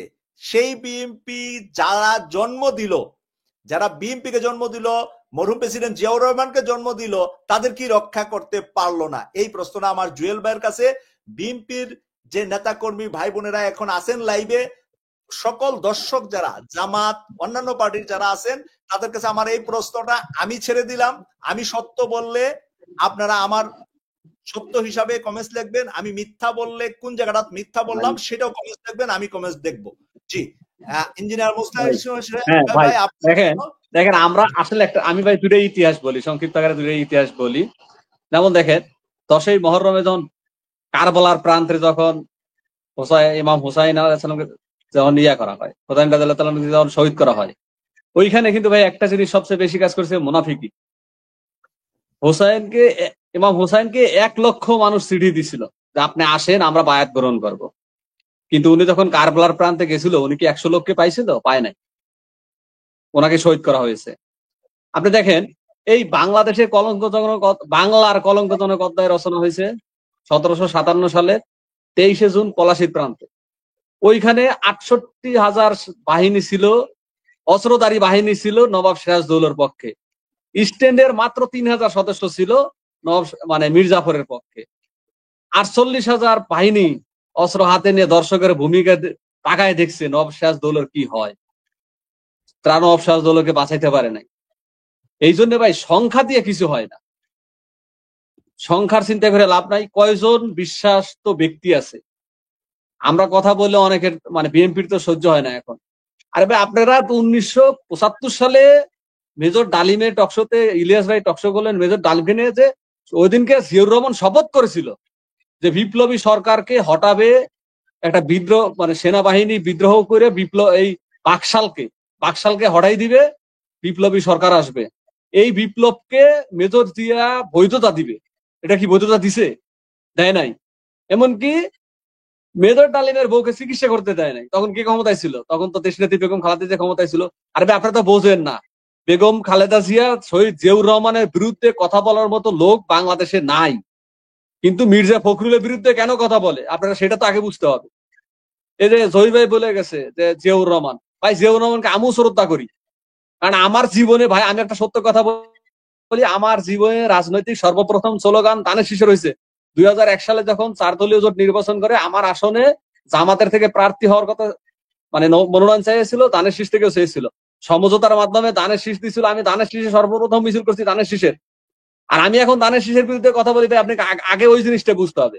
আমাদের আগে আসল জিনিসটা না বুঝলে তো সমস্যা। আমরা তো শহীদদের বিরুদ্ধে কথা বলি না, খালেদা জিয়ার বিরুদ্ধে কথা বলি না। এখন আমরা কেন মির্জা ফখরুলের বিরুদ্ধে কথা বলি, মির্জা আব্বাসের বিরুদ্ধে কেন কথা বলি? 1980 সালে যে বেটা এমপি ছিল 2026 সালে সেই বেটা এমপি হওয়ার স্বপ্ন দেখে। আরে ভাই আপনি হতে পারেন না? জুয়েল ভাই কি এমপি হতে পারে না? যোগ্যতাবান এমপি তৈরি করতে পারে না? সেই পুরনো আমলের ইতিহাস নিয়ে পড়ে থাকলে তো চলবো না। বাংলাদেশকে সাজাইতে হলে সামনে নতুন করে সাজাইতে পারে। দেখেন তো ভাই, আপনি আফগানের দিকে তাকাই দেখেন। আফগান 2021 সালে স্বাধীন হওয়ার পর এখন পৃথিবীতে 3য় নম্বর স্থানে আছে তার মুদ্রায়। আর বাংলাদেশের কি অবস্থা? বাংলাদেশ এগাইতে পারছে? কোন দিক দিয়ে আমরা উঠতে পারি নাই। কেন উঠতে পারি নাই? উঠতে পারি নাই ইতিহাস বিক্রি করে করে উঠতে পারি নাই। আমরা 54 বছর খালি পড়ে থাকছি 71 সাল নিয়ে। এখনো আমরা 24 এসে 71 সাল নিয়ে পড়ে আছি। আমরা তো স্বপ্ন নিয়ে সরকারকে বসাইছিলাম, সেই সরকার কি কাজ করতে পারছে? এই সরকার তো সে কাজও করতে পারে না। আমাদের স্বপ্ন ছিল এই সরকার তো শুধু এরকম ওই 3 মাসের সরকার না, যে আসবে মানে জনগণের আইওস করে একটা নির্বাচন দিয়ে চলে যাবে। এই বর্তমান যে সরকার, ওটা তো আইএস এর সরকার না, আইওস করার সরকার না। উনি আমাদের এই আন্দোলনের সর্বপ্রথম যে ইঞ্জিনিয়ার এই সরকারের প্রথম জয় ভাই, আপনার কাছে সরি বলছি, আমি হঠাৎ করে ঘড়ি দেখতেছি আধা ঘন্টা পরে মাগরিব, আমি আসরের নামাজ পড়ি নাই। জুম্মা পরে আইসা ছেলেকে কোচিং থেকে এনে লাইভে চলে আসছি। আমি জাস্ট জুয়েল ভাইকে 1 মিনিট সময় দেব। আজকে পরবর্তী লাইভে ইনশাল্লাহ আপনারা আরো বেশি সময় পাবেন ইনশাল্লাহ। জুয়েল ভাই 1 মিনিটে বিদায় নিবেন। জয়ের ভাই না, আপনার আর কোনো কথা শুনবো না আজকে, পরের লাইভে নেক্সট উইক। জুয়েল ভাই 1 মিনিট ফিনিশ করবেন। জি সৈয়দ মাসুদ ভাই, আপনি যে দ্বিতীয়ার্ধে পিআর এর যে কথাগুলো বলছিলেন, এই যে পিআর পদ্ধতি, আজকে বাংলাদেশ জামাতে ইসলামী যখন ওনারা বলে যে নির্বাচন হতে দিব না, নির্বাচন প্রতিহত করব, ওনারা যখন বলেন যে জুলাই চার্টার, জুলাই সনদ আইনি ভিত্তি না হওয়া পর্যন্ত নির্বাচন হবে না, তখনই আমরা সন্দেহ করি যে আরো কোন। দর্শক আলোচনা শুনেছেন, এখানে যে ভুল ত্রুটি হয়েছে না দেখে তা কিন্তু নয়। বিপি নূরকে দেখেই বিপি নূরের উপর হামলা করা হয়েছে। এখানে কোনো কর্মীর উপর হামলা করা হয়েছে, মার দেওয়া হয়েছে, বিপি নূর উপর লেগেছে এরকম না, নূরকেই মারা হয়েছে, অর্থাৎ নূরকেই টার্গেট ছিল। তো নূরকে টার্গেট সেনাপ্রধান কেন করলেন, কেন করতে পারেন? এটা কিন্তু আমরা অনুমান করলে বুঝতে পারি যে নূর হচ্ছেন একজন জুলাই যোদ্ধা। নূর হাসিনার আমলেও বারবার মার খেয়েছেন, যদিও তাকে নিয়ে আমরা সমালোচনা করছি, বিভিন্ন কারণে আমরা আলোচনা করছি, কিন্তু একজন জুলাই যোদ্ধাকে এভাবে রাস্তায় পিটিয়ে রক্তাক্ত করা হবে, এটা কখনোই কিন্তু আমরা মেনে নিতে পারি না। স্বাধীন দেশে অন্তত এই 5 আগস্টের পর এটা মেনে নেওয়া খুব কঠিন। এজন্য যারা জুলাই আন্দোলন করেছেন, আপনাদের ডিসিশন নিতে হবে, একত্রিত হতে হবে। আপনারা কি করবেন? আপনারা কি নূরের মতো রক্তাক্ত হবেন নাকি একা ফায়সালা করবেন?